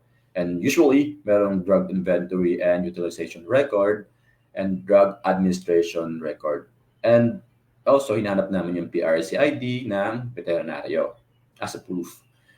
And also, drugs or medicines are only used for prophylactic and treatment reason. So, preventive and then sa pagtitreat po nung mga sakit. Hindi siya yung gagamitin na, and syempre, ang mag-administer nito at mag-didikta po ay yung licensed veterinarian. So, hindi siya yung gagamitin na on a regular basis, on a daily basis na para lang nagbibigay ng vitamins. Unless kung vitamins nga lang ang gusto natin ibigay. Pero definitely, if it's drug na intended for prophylaxis or treatment, then definitely we should use that properly. And also, all treated chickens are kept on the farm and ensure that the chickens and their products are not used for human consumption until the drug withdrawal period is completed. So, gaya po na na-mention ko kanina, mayroon po tayong mga withdrawal period para sa iba't ibang klase ng mga drugs and vaccine. So, meron po tayong hinahanap na records such as this na nakikita po ninyo. And most importantly, sa chicken health management is yung biosecurity measures. And the farm should have a written protocol of biosecurity measures and proper warning signages are provided. So as you can see, dun po sa picture na to, merong nakalagay din po ng mga signage dun sa bakod po yan na perimeter fence. Dun sa harapan, may mga nakalagay din po niyan and then dun sa mga houses. And ito pong susunod, these biosecurity procedures should be well implemented to prevent introduction of disease into the farm or to control its spread within the farm. So meron tayong tinatawag na bio-containment and then bio-exclusion.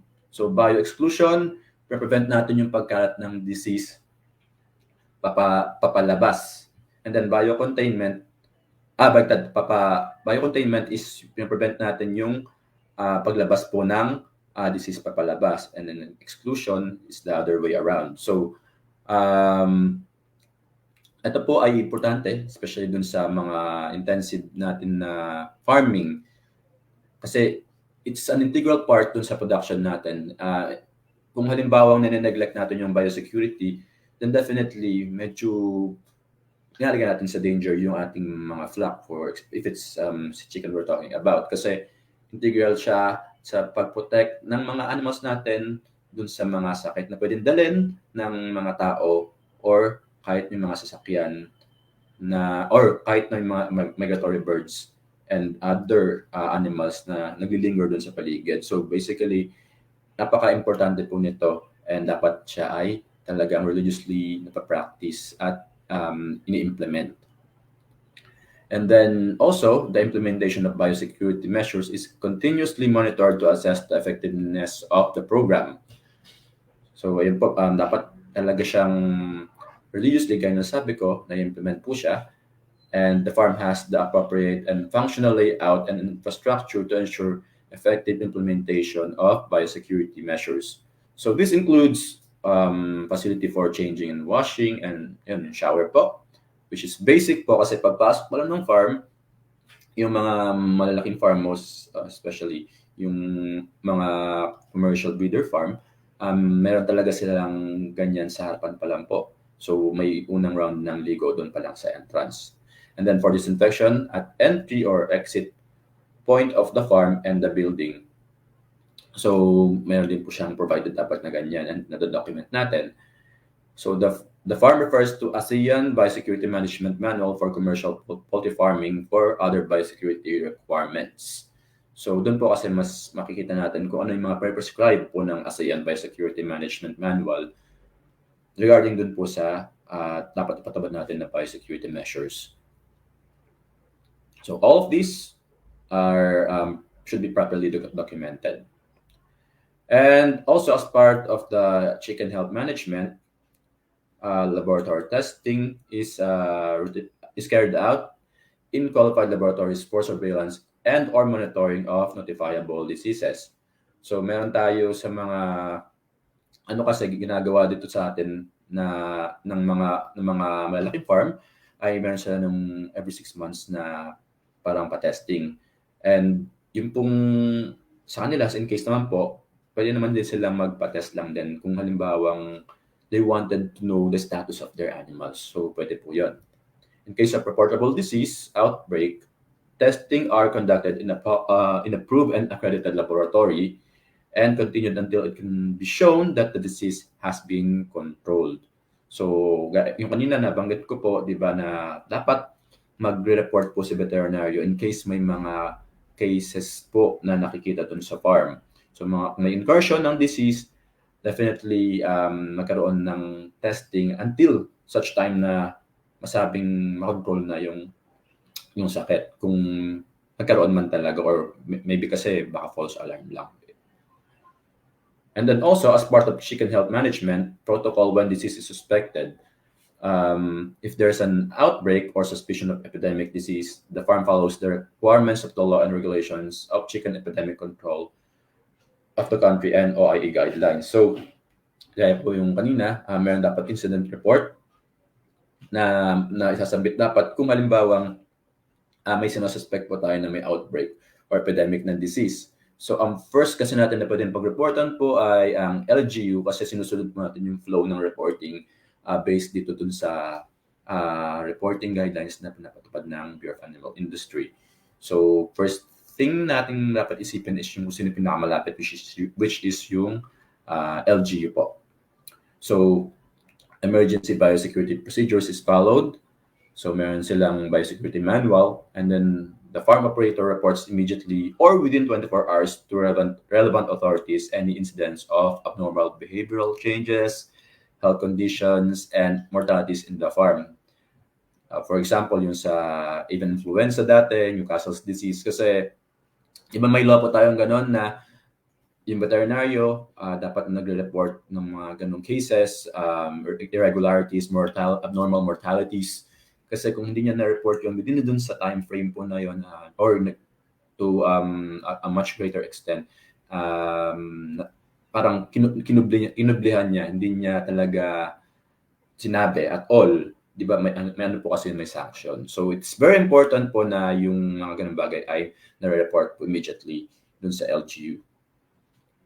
And then also, as part of chicken health management, we have this prevention and treatment. So the use of medicines and biologics is under the supervision of a licensed veterinarian. And meron dapat silang record para po doon. And then the farm maintains updated record of medicine purchase and administration that should be readily available for inspection. So pinag-pertain po doon is yung procurement records and administration records na dapat available pagka nagkaroon ng inspection. Also, drugs, medicines, and vaccine are stored and identified properly. Gaya po ng mga ito. So, yung storage room, even sa refrigerator na dapat na-check yung temperature twice a day, and then proper disposal site dun sa mga gamot na nag-expire or nagamit na or ano man po mga basyo yan na magiging harmful dun sa environment. Dapat they should be disposed of properly. And the farm operator keeps and maintains complete records of farm operations, management routines, and animal health records like disease monitoring and medication. So lahat po yan ay properly recorded dapat and well documented. Okay, so ito po mga to, as part pa rin ng chicken health management, ito po yung mga records na kailangan na meron sila. So, ito po mga to ay normally ginagawa naman po talaga, especially dun sa mga disease management na program nila. Important po ito, lalo na yung vaccination program, yung deworming, yung mga disease condition, kung halimbawang may na-diagnose po sila, kasama yung diagnosis, intervention or treatment done, control measures, and then yung post-mortem findings kung it necessitates na i-open po yung mga carcass. And then kung kailangan ng surveillance kasi kung medyo mas kalat o sporadic yung nangyari, din siguro kasi kailangan ng surveillance. And then yung disposal po, proper disposal ng mga carcass if ever dun sa mga cases na wherein marami po namatay or may mga namatay. And also, the farm maintains updated records of medicine purchase and administration that are readily available for inspection. So, kailangan po natin yung record po nito. And then, the procurement records as well. So, most importantly, yung delivery receipts and official receipts. So, included po doon yung date of purchase, name of the product, the quantity purchased, the batch number, the expiry date, and the name of supplier. So, yun po yung mga details na supposedly andun na hinahanap natin sa kanila. And also, yung administration record should consist of the following. So, yung the type of drugs or medication used, the batch number, the quantity of medicine used, date administered, route of administration, identification of chickens, number of chickens treated, date of completion, withdrawal period, and the name of the person who administered the vaccine should be reflected po dun sa records na hinahanap natin. And of course, syempre, yung veterinarian na nag-instruct dun sa mga gumagawa po ng mga administration natin na yun. And syempre, yung official receipt if available po yun. So, as an integral part po ng chicken health management is yung animal welfare. So, as mentioned, meron tayong 5 basic freedoms, di ba? And dito po nagpo-fall lahat yon. And care is taken to preserve the welfare of chickens. In case of injury, sickness, or deformity, chickens are appropriately treated to avoid suffering. Kasi ayaw natin, syempre, mag-suffer pa yung animal, ayaw natin i-prolong yung agony. So, definitely, treat natin siya whenever possible. Pero kung halimbawang it is deemed necessary na we have to end the suffering of the animal, then we should actually do it in a humane way. And ito po, next is all chickens have access to and are sufficiently provided with feed, water, and space. Ayan po. So, makikita naman po natin yan upon visitation natin dun sa farm. And we should actually look for dun sa certificate of animal registration po nila, which is ganito po yung nakikita niyo dyan. And also, the farm operators and personnel does not cause cruelty to chickens, which includes but is not limited to maltreatment of chickens, neglect of chicken, such as that it experiences pain, suffering, or distress, failure to provide adequate resources, removal of any part of the anatomy without adequate anesthesia, putting to sleep na nagkakos ng pain, suffering, or distress sa kanya, and then keeping chicken alive, especially that it is pronounced physically or physiologically parang incapacitated. So, lahat po yun, cover po ng animal welfare, and definitely malaki yung part na ginagampanan po ng mga farm operators and personnel dun sa welfare ng animals. So, we should pay attention po doon.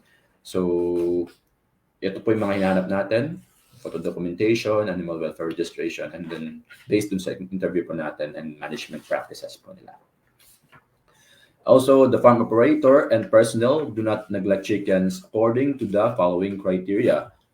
So, ito po yung freedom from hunger and thirst. Nabanggit ko nga po, ito na po yung 5 basic freedoms. So, freedom from hunger and thirst, from physical discomfort and pain, from injury and disease. So, ito po, and then freedom from fear and distress.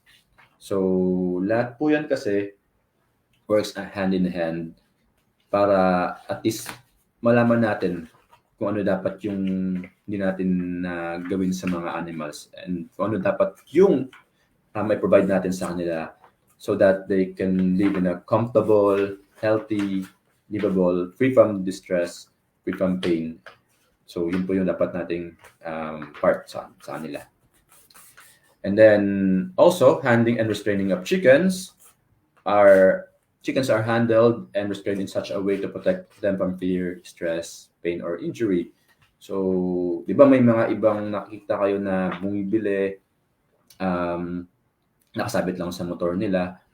Doon sa mga manukan, syempre dapat yung pag-handle sa kanila is humane pa rin. So, dapat na-provide natin sa kanila yung comfort man lang na dapat meron sila.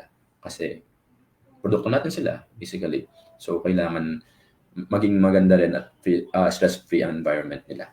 Appropriate equipment and tools are provided and used in handling or restraining the chickens. And tools are used in a manner that minimizes stress and does not injure the chickens. And then proper techniques are applied, and then sick and injured, disabled are given veterinary attention. So ito po yung mga hinahanap po natin.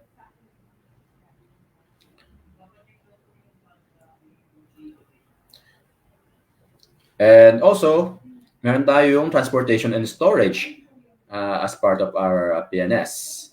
So ito na po tayo dun sa part na yon. Wait. Transportation and storage.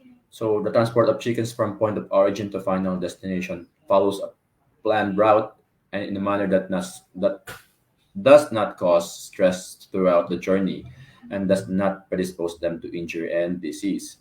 So nagpo-fall pa rin po sa animal welfare po yon. And then transport follows the regulation of the competent authority. So dapat meron siyang AO8 license accreditation.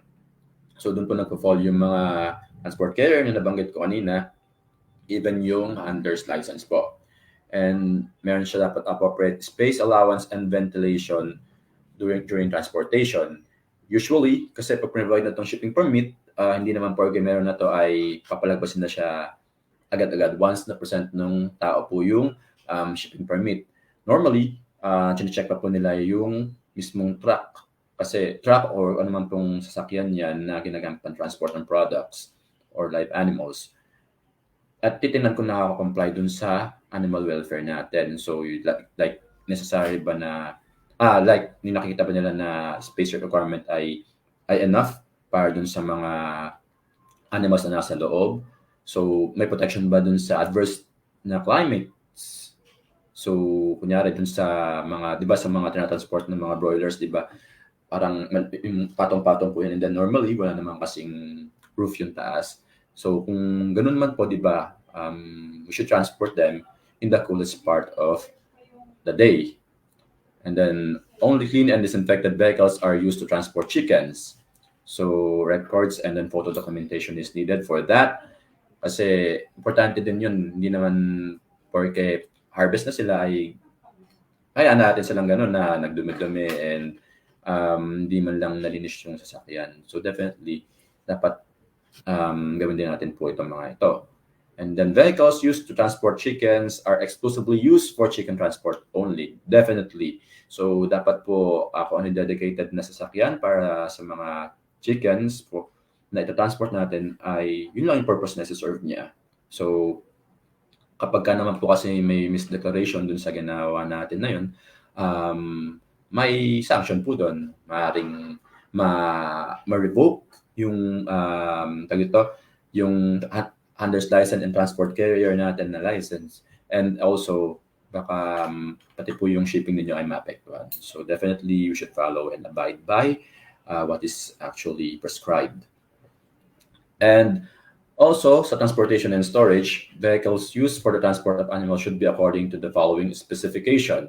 So it should allow easy loading and unloading, has communication equipment and first aid, dun po sa part ng mga driver, ensure safety of the chicken and personnel during transport, and clean and sanitize, equipped with floors that provide secure footing, and then have proper provision of collecting measure, and then have a decal or label, live animal on board at the sides and front or back.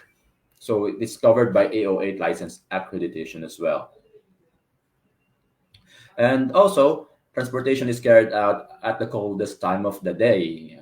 Just mentioned a while ago na mas magandang ganun kasi it's a welfare issue then. And I know in sometime dun sa mga instances na nag-travel kayo, nakakita po kayo ng travel ng mga animals, specifically yung mga manok na nag-travel siya ng tanghaliang tapat. I know, iba sa inyo naka-encounter na po ng ganun. So, wag po sanang ganun.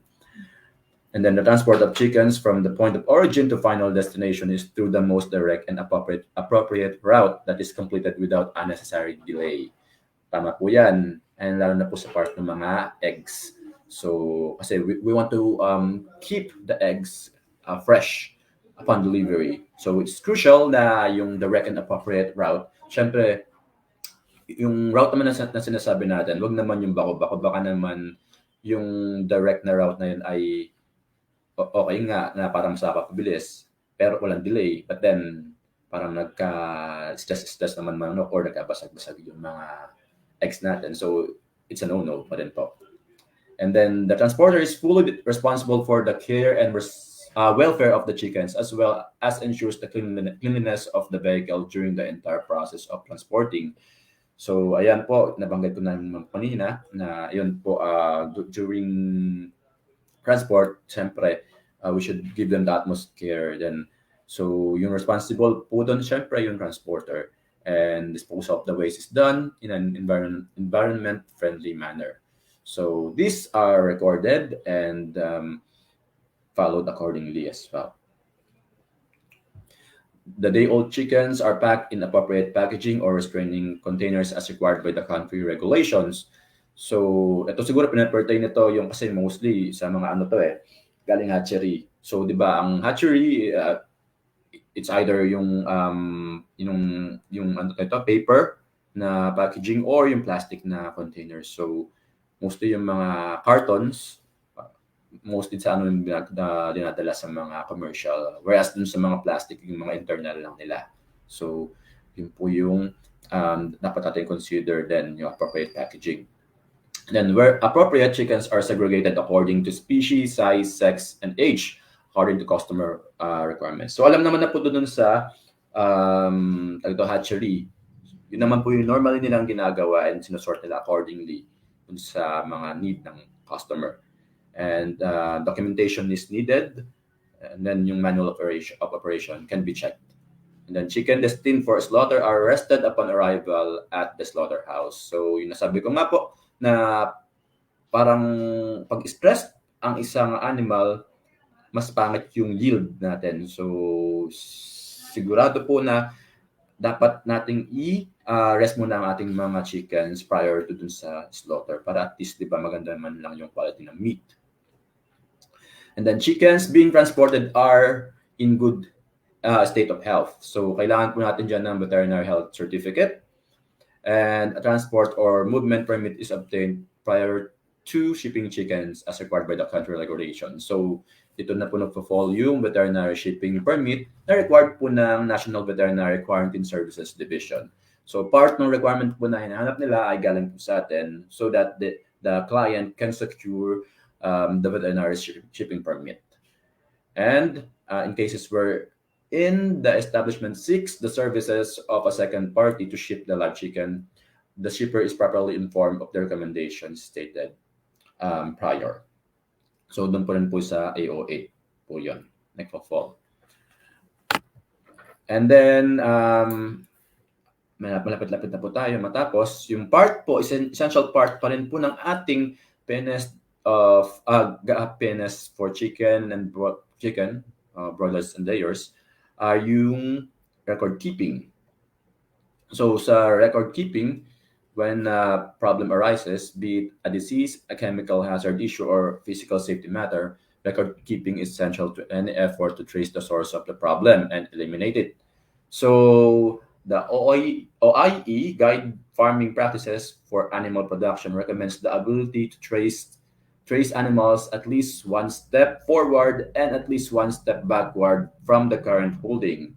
Hence, as far as is practicable, the farmers kept records of. So before tayo mag-proceed sa mga kinikip dapat na records ng farmer, so yung traceability kasi ay important, especially if there are times na merong nagkasakit, at least malalaman natin kung ano yung naging source at kung kailan nag-start. And so yun important ng tracing. But then, kung doon lang tayo sa practical na side of things, yung farmer po ay dapat mag-keep ng mga records na mga ito. So animal identification, animal source records, especially import animals, feed records, animal health, so yung treatment and vaccination records, animal movement records, personal health records, breeding, laboratory records, sanitation and hygiene, pest control records, training records, waste management records, production records, procurement, storage, visitor, transportation, and traceability records, which requires din po na meron sanang animal or lot or batch ID or customer record para madali po matrace if ever yung mga animals kung saan yung source, saan dinala. So ganun po tayo. And records are kept for a minimum of 3 years or a time specified by government directives. So 3 years, ito po yung sa mga existing na po. Whereas kapag may mga bago naman po tayong farm, normally it's 6 months, right? So yun po yun.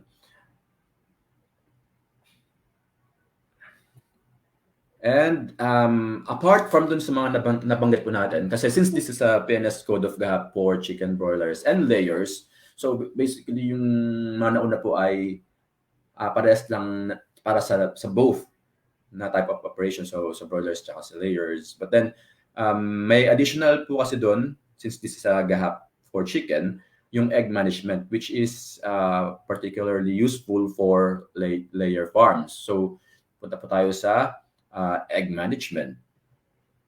So sa ating pong egg management, sa collection ng eggs, workers should sanitize their hands prior to handling eggs and between handling floor eggs and nest eggs. So syempre, prevent natin yung cross-contamination, especially yung mga foodborne pathogens. And what should we actually look for is yung manual of operation, and then if they have this if they have this washroom, and then protocol of hygiene and sanitation. And of course, important syempre is yung photo documentation natin as a proof. And also eggs found to be cracked, defective, or dirty are identified and appropriately sorted and packed for proper disposition. Kasi meron tayong mga egg classification, di ba po, sa mga layer farm. So yung mga cracked, mga dirty, yung mga misshape, di ba po? May mga ganun tayo, di ba? So yun po mga yun, kinakategorize, kinaklasify accordingly, and then they should be parang disposed of, or para kung pagbebenta man, should be properly pa rin na packed upon selling yung mga eggs na yun. And then what we should look for is yung manual of operation, also yung washroom kung meron, and then protocol of hygiene and sanitation. And also, all eggs are sorted in a clean, well-ventilated, cool area after sorting. So important po siya na andun siya to maintain po yung freshness po ng mga eggs. And then eggs are transported in appropriate transport vehicles, should be insulated or refrigerated and or ventilated, and delivered to their destination as quickly as possible to maintain their freshness. So kino-cover po nito yung mga ng AO8, which is yung mga transport carrier, and then yung maintenance and record po natin ay dapat po ay nakikita din po. And also, plastic egg trays are cleaned and sanitized after issues. Carton egg trays should be disposed of appropriately after use.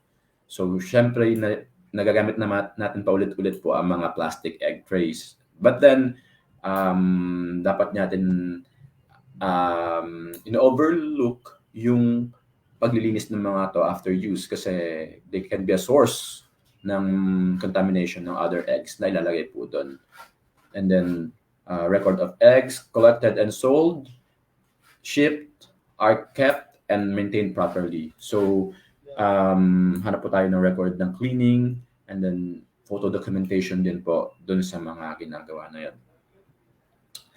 And the last part is the review and evaluation. So practices should be checked for compliance and evaluation for effectiveness and doability on a regular basis. In cases where provisions are no longer applicable, they may be amended. So yung kunyari nag-prescribe tayo or nag-recommend hindi naman actually natin talagang i-impose sa kanila, but then it is a form of recommendation na lang. If ever they have complied dun sa sinabi natin sa kanila, which is normally part of the non-compliance, then evaluate natin sila if they have rectified the non-compliance. And if they've been doing this for the past years, for example, after nung non-compliance ay na-rectify and ginagawa pa nila, then hindi tayo magtitigil. Syempre, dapat na kung na-rectify nila before, ay hanggat dun lang yung na-check natin. Supposedly, we should check dun sa mga succeeding years na na-comply nila yung non-compliance na yun. And if ever na yung mga yun ay kailangan mabago, then they will have to be amended naman. So, yun po siguro yung last natin na top na scope ng PNS Code of GAP for chicken broilers and layers. Now, I just want to tour you or show you what's a GAP certified farm looks like. So basically, you can see yung mga signages. So this is a solid gate. And then they have complete signages yan sa both sides ng gate. And then yung mga sasakyan ay dyan lang sa harapan. And then papasok sa loob kasi there's a separate entrance for personnel maliban sa sasakyan. So upon entry, ito na po yun. Dadiretso dun sa foot dip and hand wash station. So andun yung mga proper na instruction for hand washing. And then, ito din po, may proper na signage din dito. And pagpasok mo po sa loob, ayan, ito na po yung sa loob. You can see the silo, and then yung tunnel ventilated na mga bahay, ng poultry. And as you can see, well-maintained yung kanilang grass levels. So, wala ding mga kalat-kalat, which is part of cleanliness.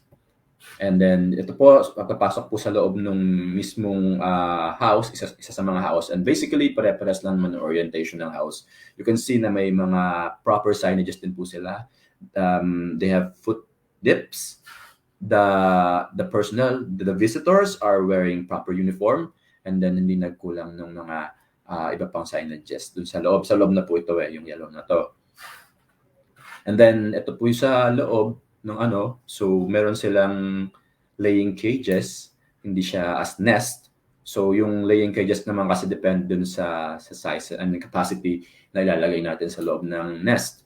So basically, ito po dito na po-follow. So ayan, maganda po yung loob ng farm. Ayan, and then yung mga walls niya ay impervious at madaling linisin.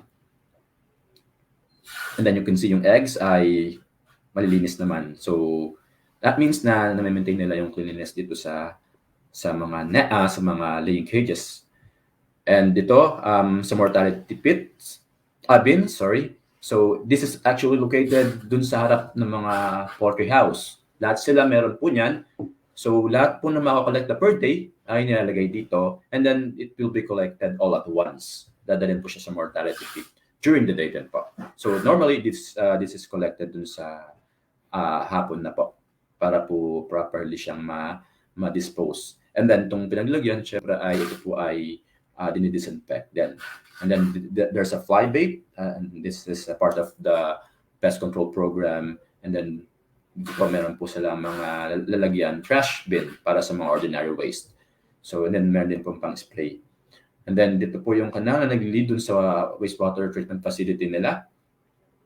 And, ito po yung kanilang mga ginagamit na chemicals. Although this is actually one of the non-compliance seen before, pero this has been easily rectified naman kasi ang kulang lang naman dito ay label, as you can see.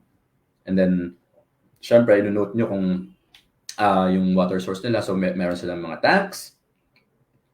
And then, meron silang designated na mga bathroom para sa mga personnel if ever na wala sila dun sa kanilang mga bahay, para hindi na sila pumunta dun sa tawag dito sa mismong clean area kasi sa loob to ng dirty area po. And then this is the dedicated isolation na pen para sa mga sick natin na mga chickens. So as you can see, covered siya dun sa mesh and wala siyang butas.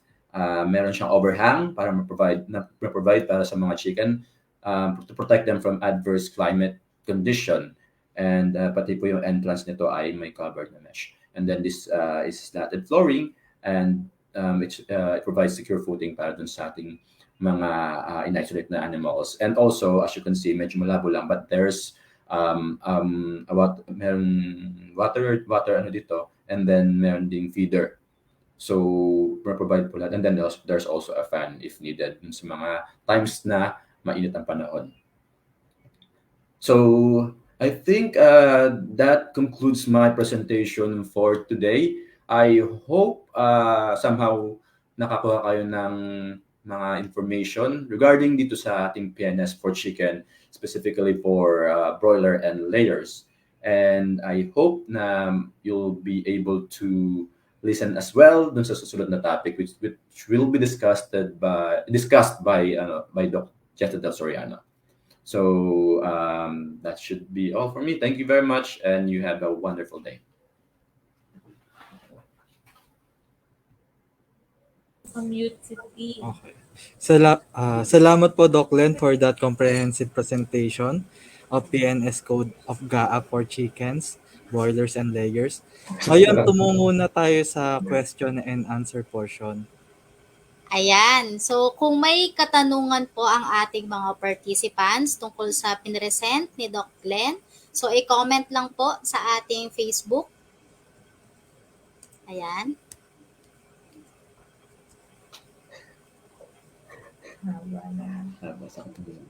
Ayan, from Ma'am Gina Vicente Magalgali.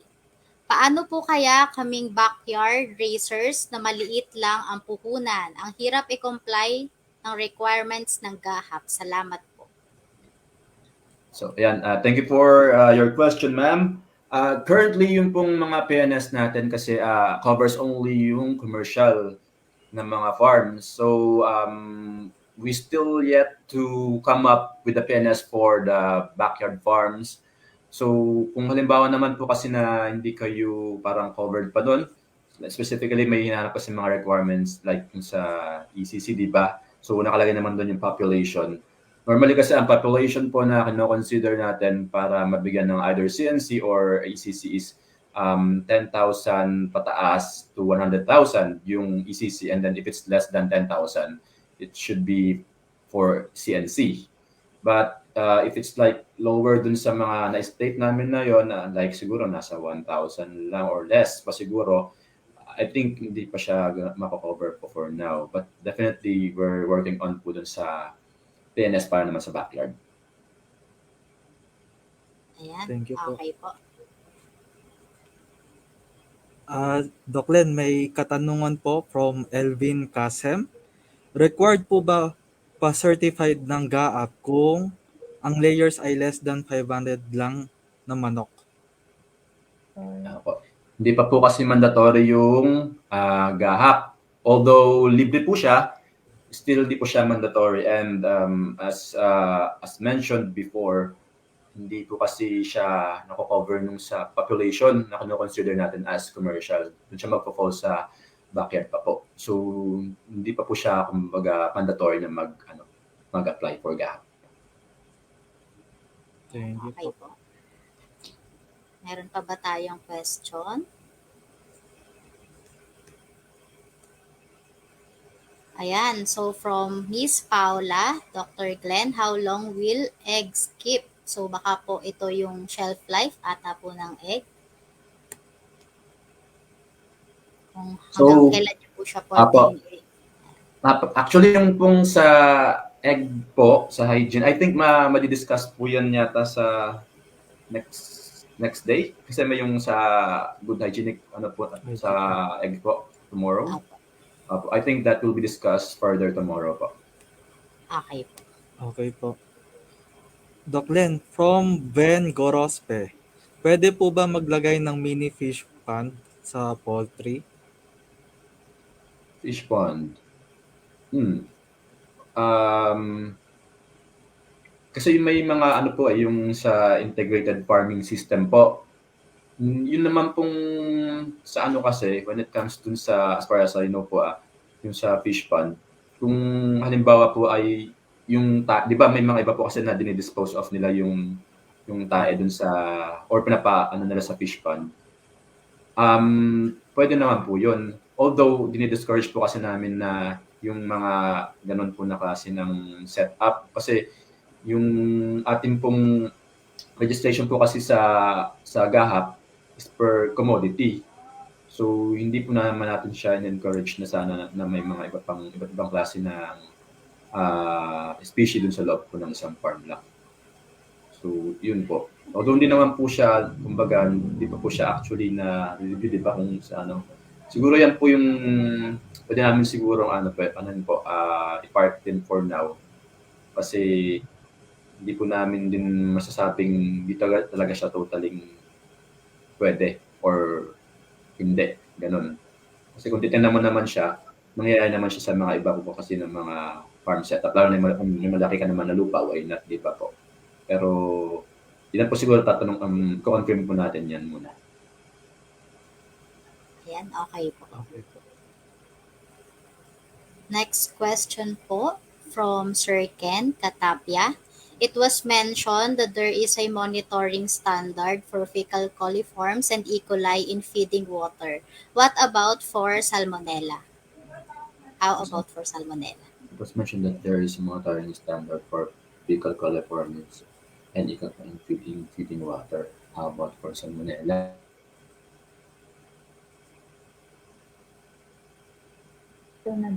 Ayun po. So, meron po kasing ginagawang program ngayon para sa Salmonella Control Program, which is part si Doc Jessa. Part ka to, di ba? Yes, Part po si Doc Jessa. So, in-encompass po nun yung, pati yung sa testing, maliban po dun sa ginagawa natin na routine na test dun sa mga walls, sa egg surfaces, pati po dun sa mga source ng water. Meron po siyang included dun sa ginagawa nila na program para sa Salmonella Control Program. Eventually, naman po yan, mai-incorporate. But then, ang existing po natin ngayon na monitoring na hinahanap natin is for E. coli and then yung other fecal coliforms. Okay. Doc So, Glenn, for the baka last question, pwede po natin pakita si Doc Jessa. Sorry. Hello po. Hello po. So, may question pa po ba? ayan. So, last question na muna tayo para makapag-proceed tayo sa ating susunod na topic. Yan, meron pa po bang hahabol?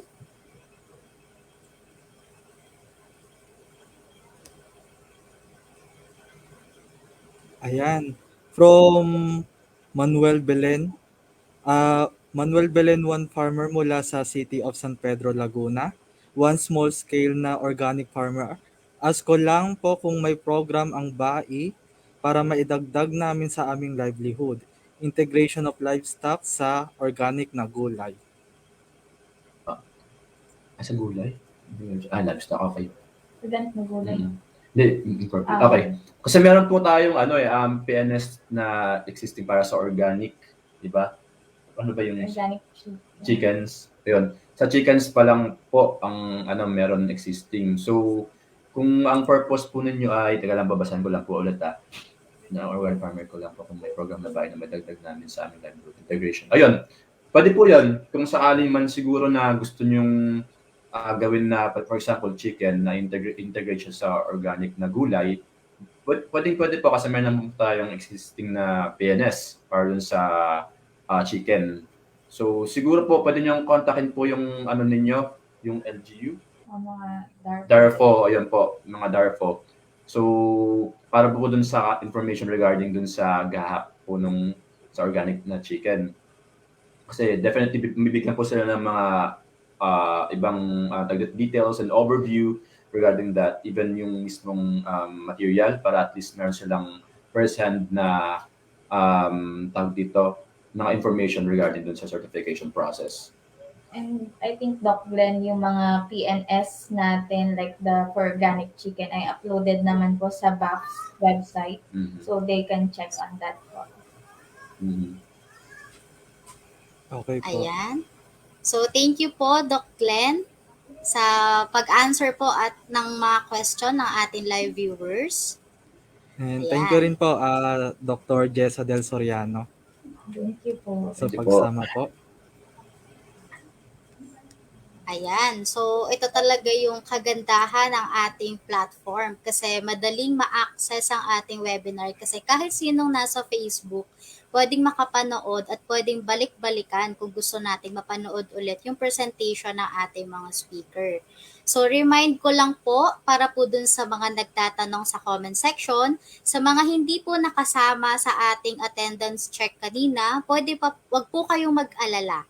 Basta po tayo ay nakapag-register bago mag-start ang ating webinar, nakapag-pretest, at make sure po natatapusin po natin ang webinar kasi mamaya magkakaroon naman po tayo ng post-test at feedback survey. Mako-consider po ang inyong attendance at makakatanggap po kayo for sure ng certificate pati na rin po ng presentation. Yes. Ayan. Kaunting paalala din po, hindi pa po applicable as CPD program ang webinar na ito. Sa madaling salita po, wala pa pong CPD points ang webinar na ito. Since recently lang po kami accredited as CPD provider. Currently po, nag-a-apply kami for our activities as CPD programs para yung future webinars po ay mayroon ng CPD points. Maraming salamat po. Tin? Ayan, sa susunod po nating topic, pag-uusapan naman po natin ang legal background, requirements at proseso ng GAHAP certification. Ayan, para dun sa mga nagtatanong no sa certification. So sa susunod po nating topic, makakasama po natin si Doc Jessa Del Soriano, Science Research Specialist 2 mula din po sa Bureau of Animal Industry. Ayan, magandang hapon po Doc Jessa Del. Magandang hapon po, Doc Jessadel. Yan, nakamute ka po ata, Doc. Good afternoon po, Miss Christine and Sir Abraham. And thank you po for the introduction. And good afternoon to all our viewers from different sectors. So thank you po again for inviting us here to share the GAHAP certification program. So I will be sharing my screen na po ba, Ma'am Christine and Sir? Sige Okay. po.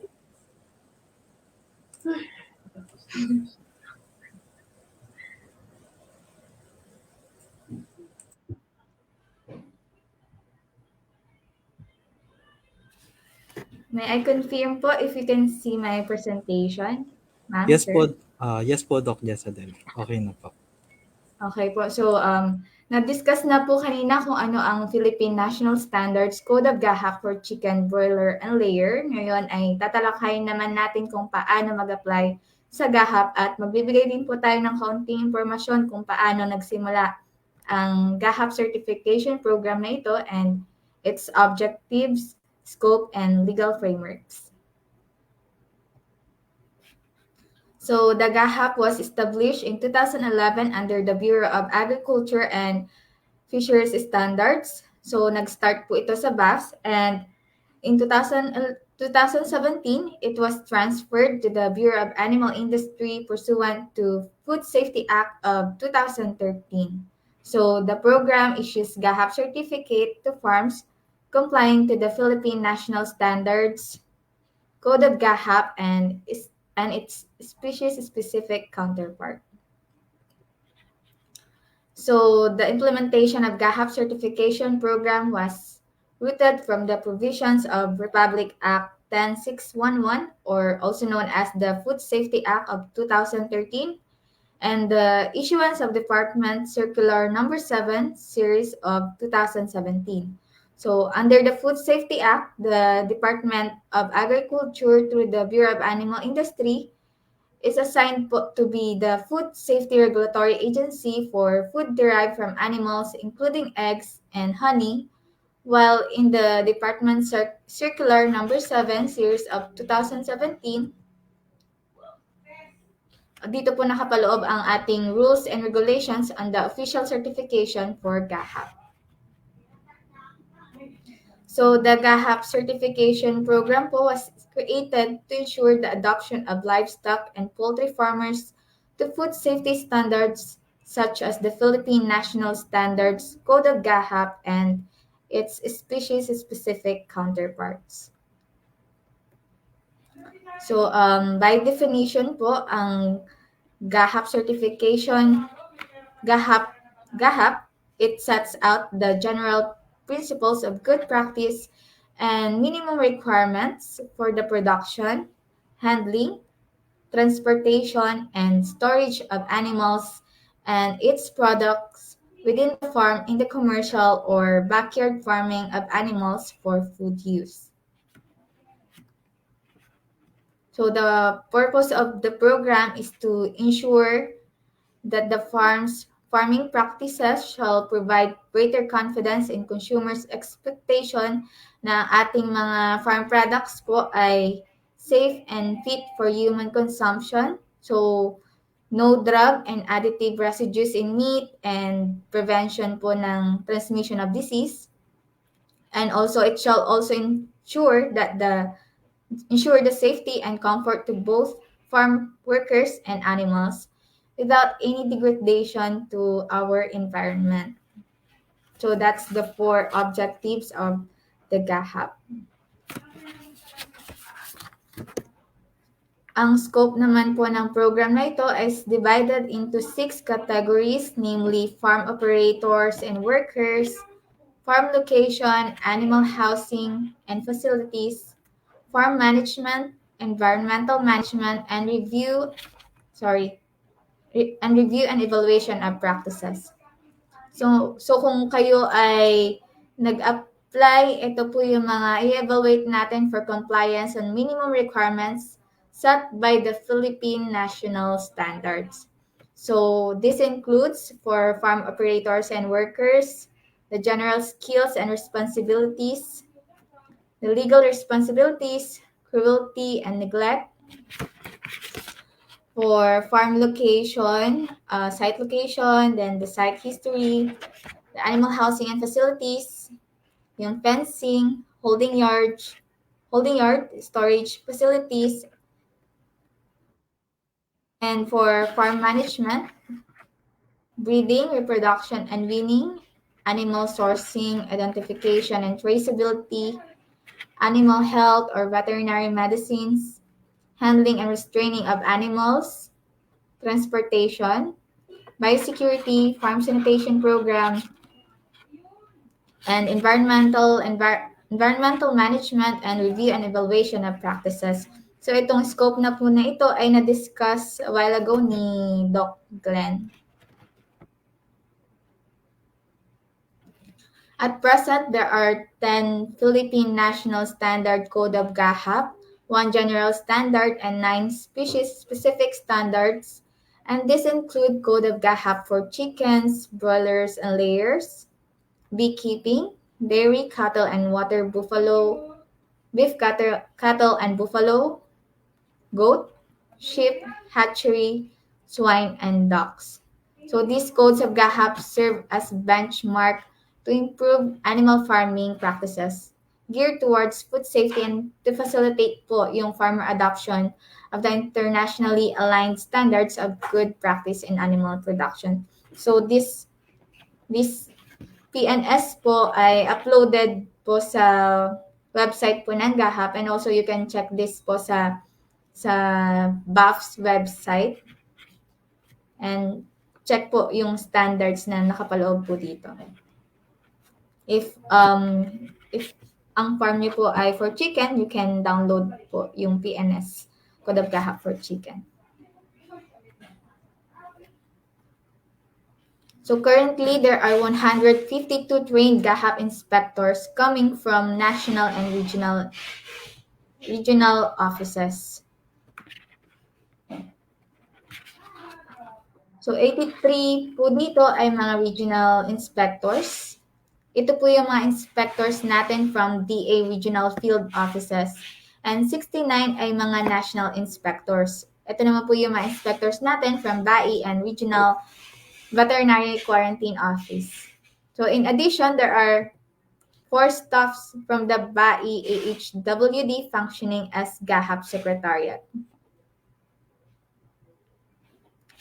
And the next slide po will discuss paano ang procedures sa pag-apply ng inyong form for GAHAP certification at kung ano ang mga kailangan nyong isubmit.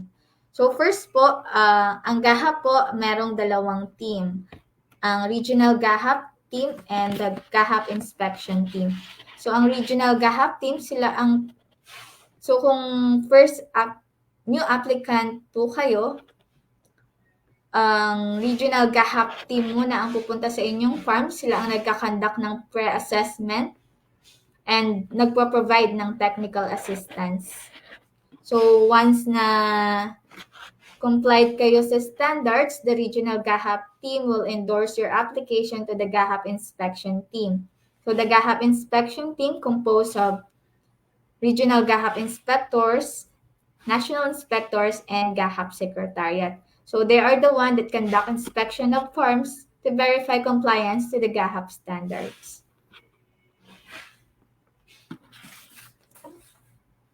So at this point po, you might be wondering what are the needed documents that the applicant farm should submit.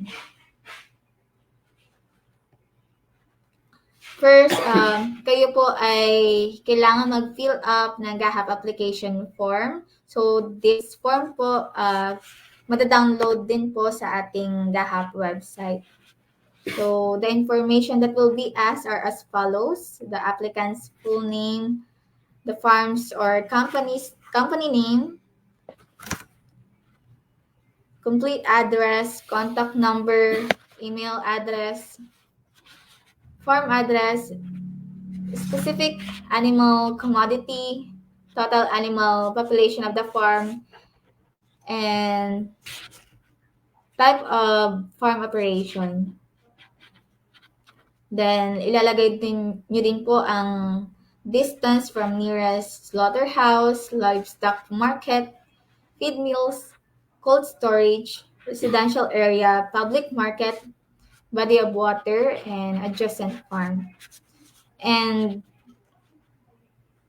ang mga supporting documents na kailangan nyo isubmit, kalaki po ng ating GAHAP application form are as follows: ang ating farm organizational profile, brief historical development of the farm, production flow chart, operations manual, vicinity map, municipal city license and or permits, certificate of registration sa SEC, PTI, CDA, or DOLE, your ECC or CNC from DNR, discharge permit, updated feeds or feed establishment registration from the LLDA if malapit po ang inyong farm sa Laguna Lake, and updated animal welfare registration certificate, handler's license, and land transport carrier from BAI. So at the end of the application form, the applicant will sign an oath stating his or her full support in adopting and implementing the GAHAP or GAHAP system in his or her farm, that he or she gives authorization for the team of inspectors to enter his or her farm for the conduct of inspection, and that all information provided and the attachments are certified true and correct. Then the applicant's signature over printed name, the date, and the company stamp if available.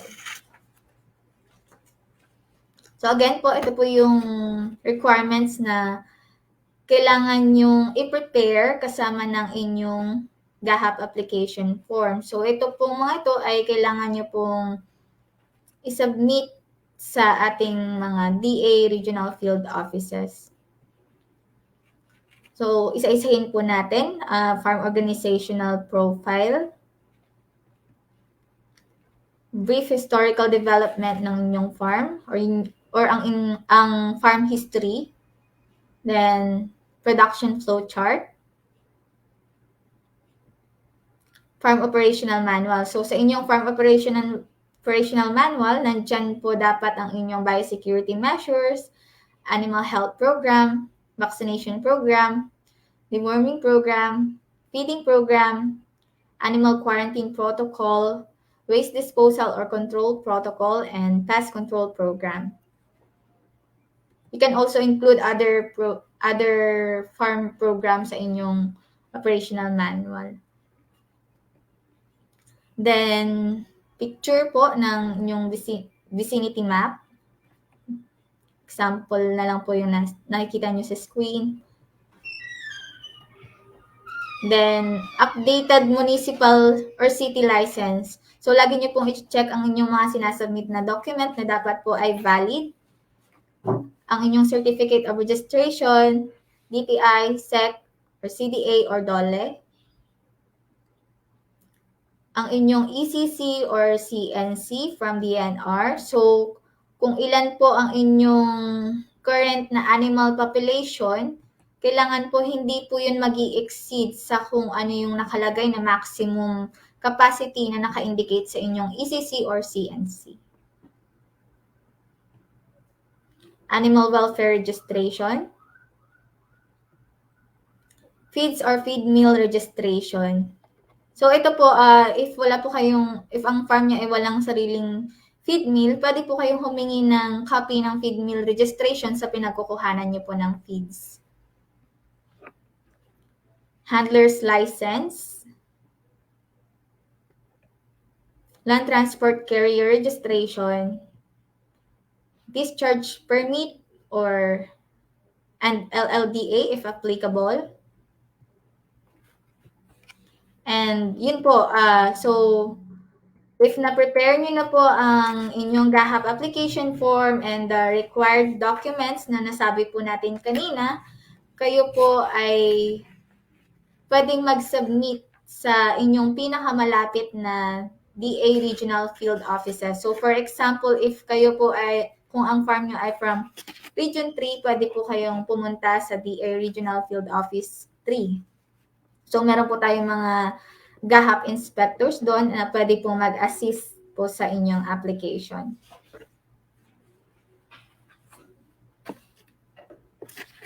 So, the regional GAHAP team will pre-assess or check the completeness of your documents, and then once na nakita po nila na kompleto po ang mga sinabit nyong document, sila po ay pupunta sa inyong farm to check po if you comply with our Philippine National Standards Code of GAHAP.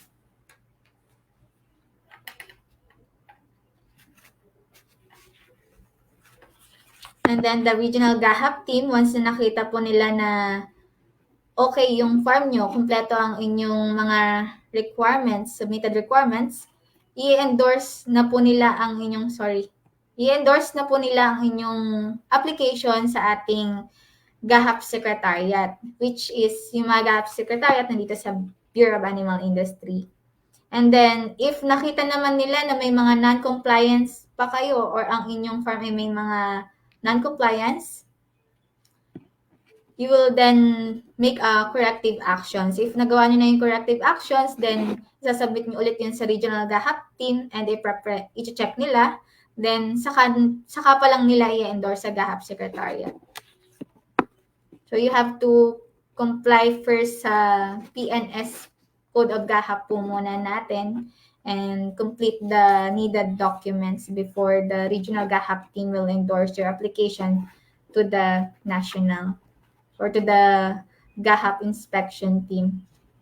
So, once received the endorsed application by our GAHAP Secretariat, the GAHAP Secretariat will check the completeness of the documents. So, they will check the endorsed application and the requirements of the farm.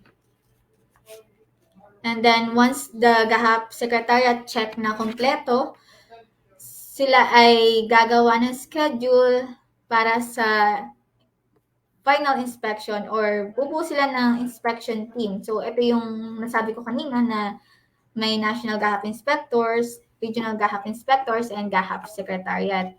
So, they will be the one that verify the compliance of your farm to our standard. So, once na nasa farm na po ang ating GAHAP inspection team, magkakaroon po muna ng opening meeting, and then followed by inspection proper and closing meeting. So sa opening meeting, dito po pinapakilala, may introduction po ng inspectors, then introduction ng farm, then discussion kung paano yung planning na inspection, and chine-check po yung mga sinubmit yung document, yung mga original documents ng farm. Then inspection proper, inspect ng ating mga inspectors ang inyong facilities, animals, employees, and the environment. So they have checklist po. So chine-check po nila doon if compliant po ang inyong farm.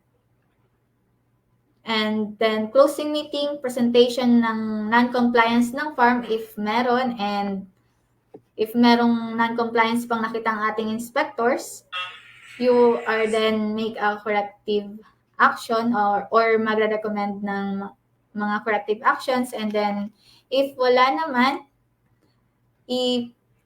i-endorse na kayo ng ating inspection team sa GAHAP Certification Committee. So these are the other requirements. Ito po yung itong listed requirements, ito po yung mga chine-check na sa mismong farm inspection.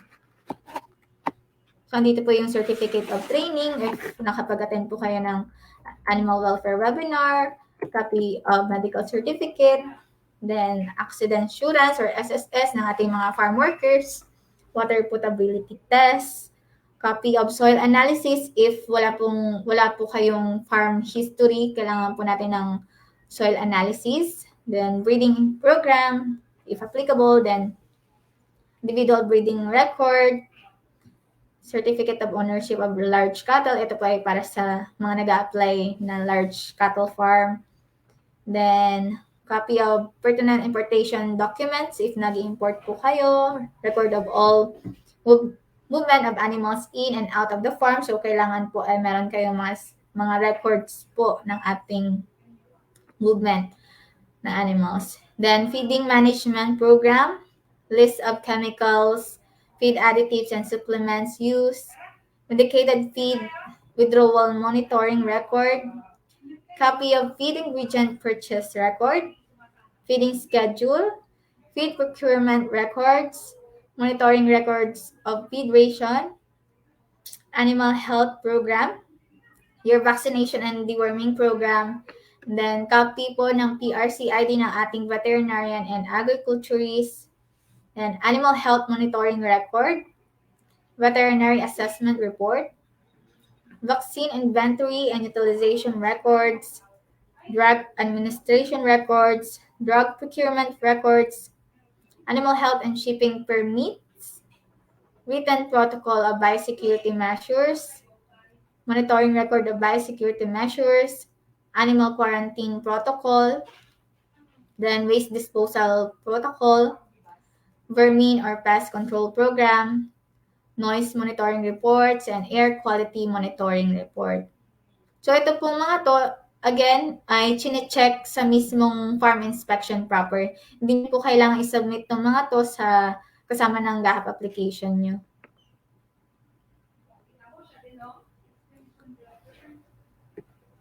So once the GAHAP inspection team found that your farms are compliant po sa ating PNS, they will endorse your application sa ating GAHAP Certification Committee for GAHAP certification. And if may non-compliance pa kayo, then you're done to make a corrective actions. But once na nagawa nyo na yung corrective actions nyo, then saka i-endorse na ang ating GAHAP inspection team ang inyong application sa ating GAHAP Certification Committee. So there will be the GAHAP CC will have a meeting, and then if nakita nila na if approved sa lahat ng members ng ating GAHAP Certification Committee, then they will be the one to endorse your farm for certification. So the Bureau of Animal Industry will issue your GAHAP certificate signed by our Bureau of Animal Industry Director. So, for awarding of certificate, if bagong applicant po kayo, ang inyong first certificate ay valid lang po for 1 year. But if nag-renew kayo, if ni-renew nyo ang inyong GAHAP certificate, then ito po ay magiging valid for 2 years. And that's all po. Ready ka na ba magpag-GAHAP certified na? Maraming salamat po. If you have questions, maaari nyo po kaming kontakin sa or i-email sa baigahap@gmail.com or pwede po kayong mag-message sa aming Facebook page and palike na lang din po ng aming GAHAP Facebook page for more updates, and if you have question, you can contact us there or call us in our landline number as shown in the screen po. Thank you very much po. Sana Ayan. po tayo natutunan. Thank you po. Ayan, thank you po, Doc Jessadel. So, meron ba tayong mga question from our live viewers? So, may question dito, Doc Jessa, from Chris Anthony Empeynado.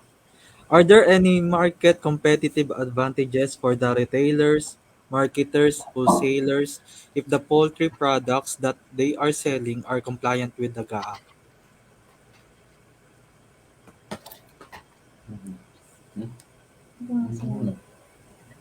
Actually po, ang ating GAHA po, for example po ay si Jollibee, nire-require po niya na ang pinagkukuhanan po nilang mga poultry products ay galing po sa mga GAHAP certified farms. And then for the retailers, marketers, and wholesalers, of course po, there's competitive advantages po dahil ang ating GAHAP po ay compliant po sa standards, which is ang standards po natin ay aligned po sa ASEAN standards. Ayan. So, talagang maganda po, no, kapag GAHAP certified kasi alam na ligtas at saka maganda yung quality ng ating products. Yes. Ayan, may question pa po ba tayo? Ayan, from Miss Hannah Basilio. If GAHAP certification is still not mandatory, is there any future plans for the government to make it mandatory, especially for big companies or businesses supplying food products to the market? Ayan, thank you. For now po, still under discussion pa rin po if gagawing mandatory yung ating GAHAP certification program. But for now po, hindi pa rin po siya mandatory. But May plans. may plans po ang ating government to make it mandatory kasi po part po ng biosecurity. Hindi, tsaka po kasi ang ating isa kasi sa ating goals kasi dito sa GAHAP is to maintain yung a farm to fork food regulatory system. So meaning, 'di ba, pag galing sa farm papunta sa mga plato natin. So in case na maging GAHAP certified kasi mga farms, then definitely magkakaroon tayo ng high level of food safety, and we can also promote yung trade fair and advances dun sa global competitiveness of our local products. So, ibig sabihin, makakapag-compete tayo globally if align tayo dun sa standards ng GAHAP at ASEAN GAHAP. And definitely, in turn, makasupport yun sa livelihood din ng mga iba't ibang tao. At the same time, syempre, kaya na natin makapagsabayan sa globally, di ba? So, yun yung magiging isa sa advantage ng GAHAP certified farms, which is eventually, syempre, ina-aim natin na sana ma-encourage natin lahat-lahat, especially malalaking farms na magpag-GAHAP certified. Yes po. Thank you po. So, yun nga po, ina-encourage na magpag-GAHAP certified tayo. So, another question from, again, Chris Anthony Empeynado. What about those small-scale farmers? How can they be assisted in complying with the GAHAP? Meron naman po tayo mga DA regional field offices that can assist our farmers po if they are planning po to apply for GAHAP. But for the small scale farmers, like mentioned po kanina na less than 10,000. less than 10,000, then yung ating checklist po kasi ay ideally for commercial po talaga siya. But yes po, meron naman na pong plans to make checklist for PNS and our small scale farmers. Opo. Para at least, di ba, mako-cover natin lahat, even yung mga small scale farmers. Kasi sila naman, di ba, gusto din nilang makaprovide ng food dun sa food chain. And the truth of the matter is, di ba, meron naman talagang mga ganon na nagbibigay ng mga supply sa mga local market natin, yung mga eggs, for example, di ba, may mga nagsusupply dun. So, yun, siguro eventually yun na yung siguro way forward nitong GAHAP para at least lahat maging GAHAP certified. Ayan. So, I hope nasagot po ang question natin, Sir Chris. So, last 2 question po tayo. Yan, from Ma'am Jenny Lee. Gaano po katagal maa-approve sa GAHAP or yung whole process? Tapos, kung renewal po ba, balik sa process, may inspection ulit?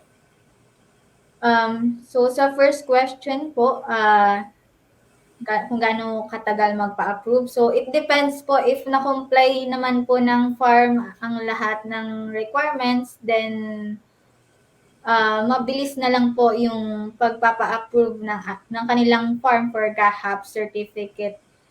Hindi po kayo makapagsabi ng exact kasi po iba-iba din po kasi iba-iba din po ang schedule ng ating pagpapagahap.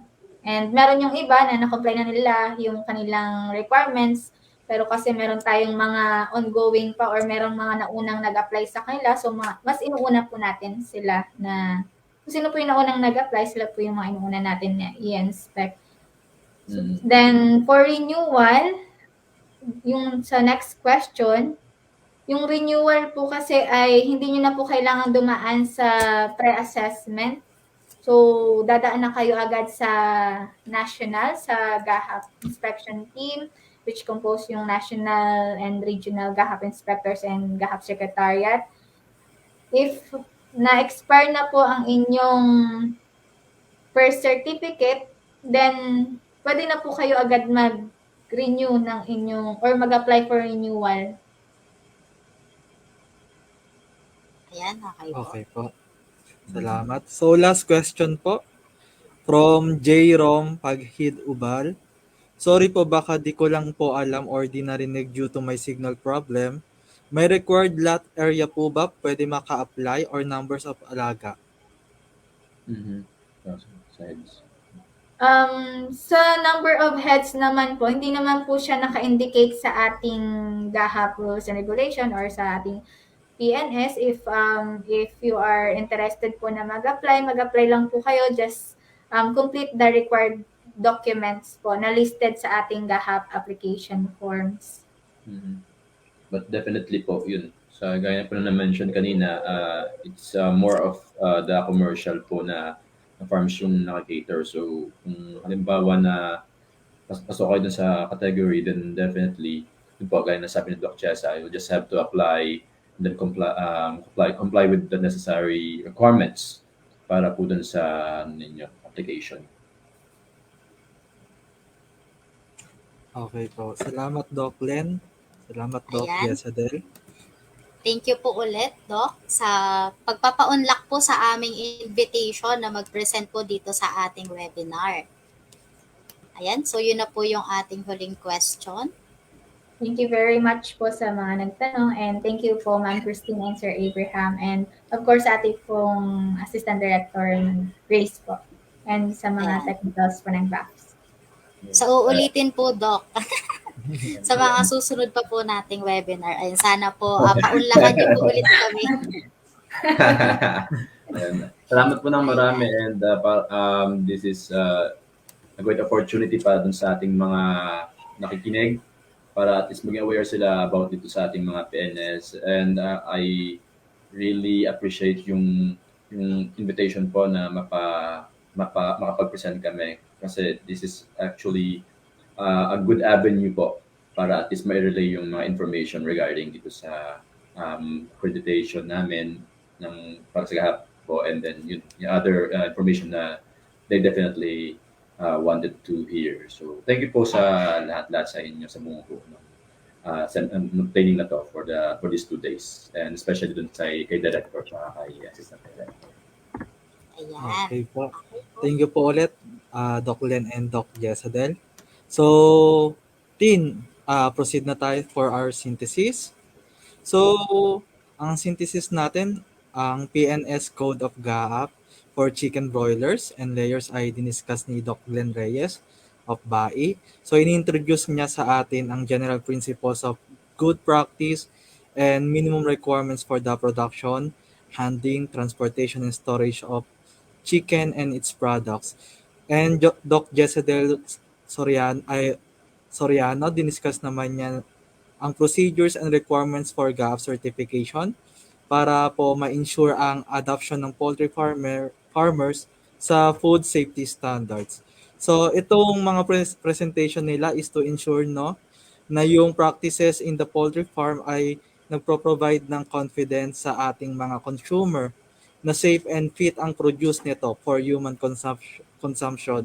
Likewise, ini-improve din nito ang kakayahang mabuhay ng ating farmers since ito ay nagbibigay ng health, safety, and comfort sa ating farmers at sa kanilang mga alagang manok. Also, yung operation sa farm ay hindi din nagkakos ng negative impact sa environment. Ayan. So, tapos na po tayo sa ating mga topics. Naway marami po tayong natutunan kahit na medyo nakakaantok po yung oras ng ating webinar. So, para po sa ating pagtatapos, nais po naming malaman ng inyong reaksyon bilang manonood tungkol sa daloy ng ating programa ng webinar. Magkakaroon po tayo ng maiksing survey via menti.com. So, ayan. So, sa pagsagot po ng ating evaluation form, so siguraduhin po natin na tama po yung spelling ng ating pong pangalan kasi ito po yung magre-reflect po sa ating certificate. Tsaka pakibasa po ng mabuti po yung mga strongly disagree, agree, kasi baka po medyo malito po tayo. Ayan. So, ulitin ko po ulit, kung nais nyo po makakuha ng kopya ng presentation na diniscuss ng ating speaker, so, after po yan na makapagsagot po tayo ng evaluation form. So, kasama na din po sa ating evaluation form yung ating post-test na maa-access po mamaya sa link na ipa-flash dito sa ating screen. So, sana po ibigay po natin yung ating honest feedback sa ating mga na-discuss para mas mapabuti pa po namin at mas mapaganda yung ating mga susunod na webinar. Ayan, so nandito na po sa screen ang code.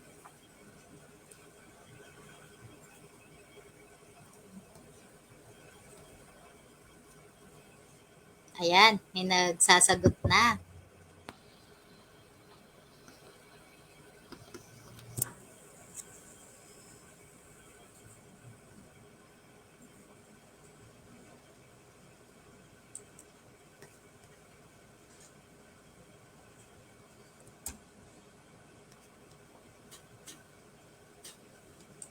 So far, nakakailan na tayo, Ram? So far, meron na tayong 16 na nag-evaluate for our presentations.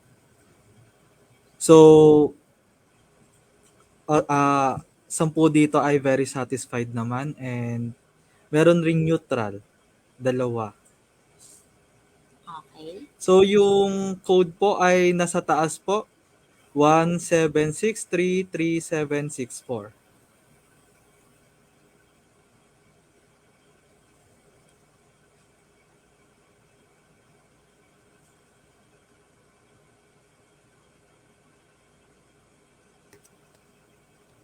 Ayan, so parang wala na sigurong dadagdag dito, Ram. Yes, paalala din po na ang post-test ay maaaring sagutan sa loob ng 5 oras. After nito, isasara na po namin ang link. Ito po yung post-test and evaluation form. Kung nais nyo pang mabasa ang natalakay na PNS, maaari nyo po itong ma-download sa aming website sa www.babs.da.gov.ph. Ayan, at dito na po nagtatapos ang unang araw ng ating webinar. Magkita-kita po tayong muli bukas ng hapon. Ayan, so andito po sa screen ang link para sa evaluation form at post-test para sa hindi pa po mga nakakakita. Ayan. So meron po tayong 5 oras para magsagot. Yan, make sure po natin na tama po yung ating yung spelling ng ating pangalan. And make sure rin po na makapagsagot tayo ng evaluation form kung gusto nating makakuha ng certification. Ayan, so kita-kita po ulit bukas, same time po, 1:30. Ayan, goodbye! Paalam po, salamat po.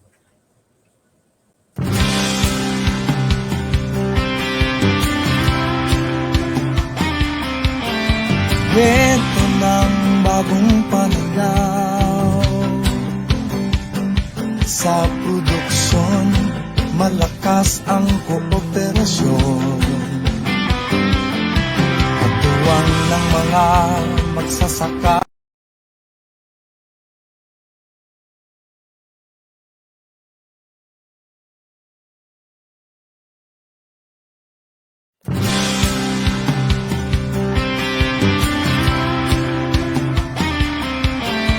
Kwento ng bagong pananaw sa produksyon, malakas ang kooperasyon. Katuwang ng mga magsasaka, pamahalaan at pribadong sektor. Dadagdagan ang kaalaman sa kabuhayan. Sa negosyo, pahuhusayin ang kakayahan.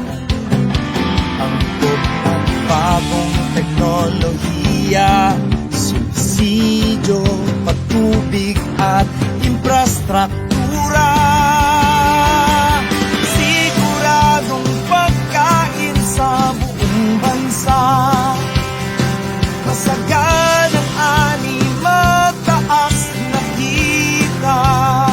Maunlad na buhay ng mga magsasaka at mga mangingisda.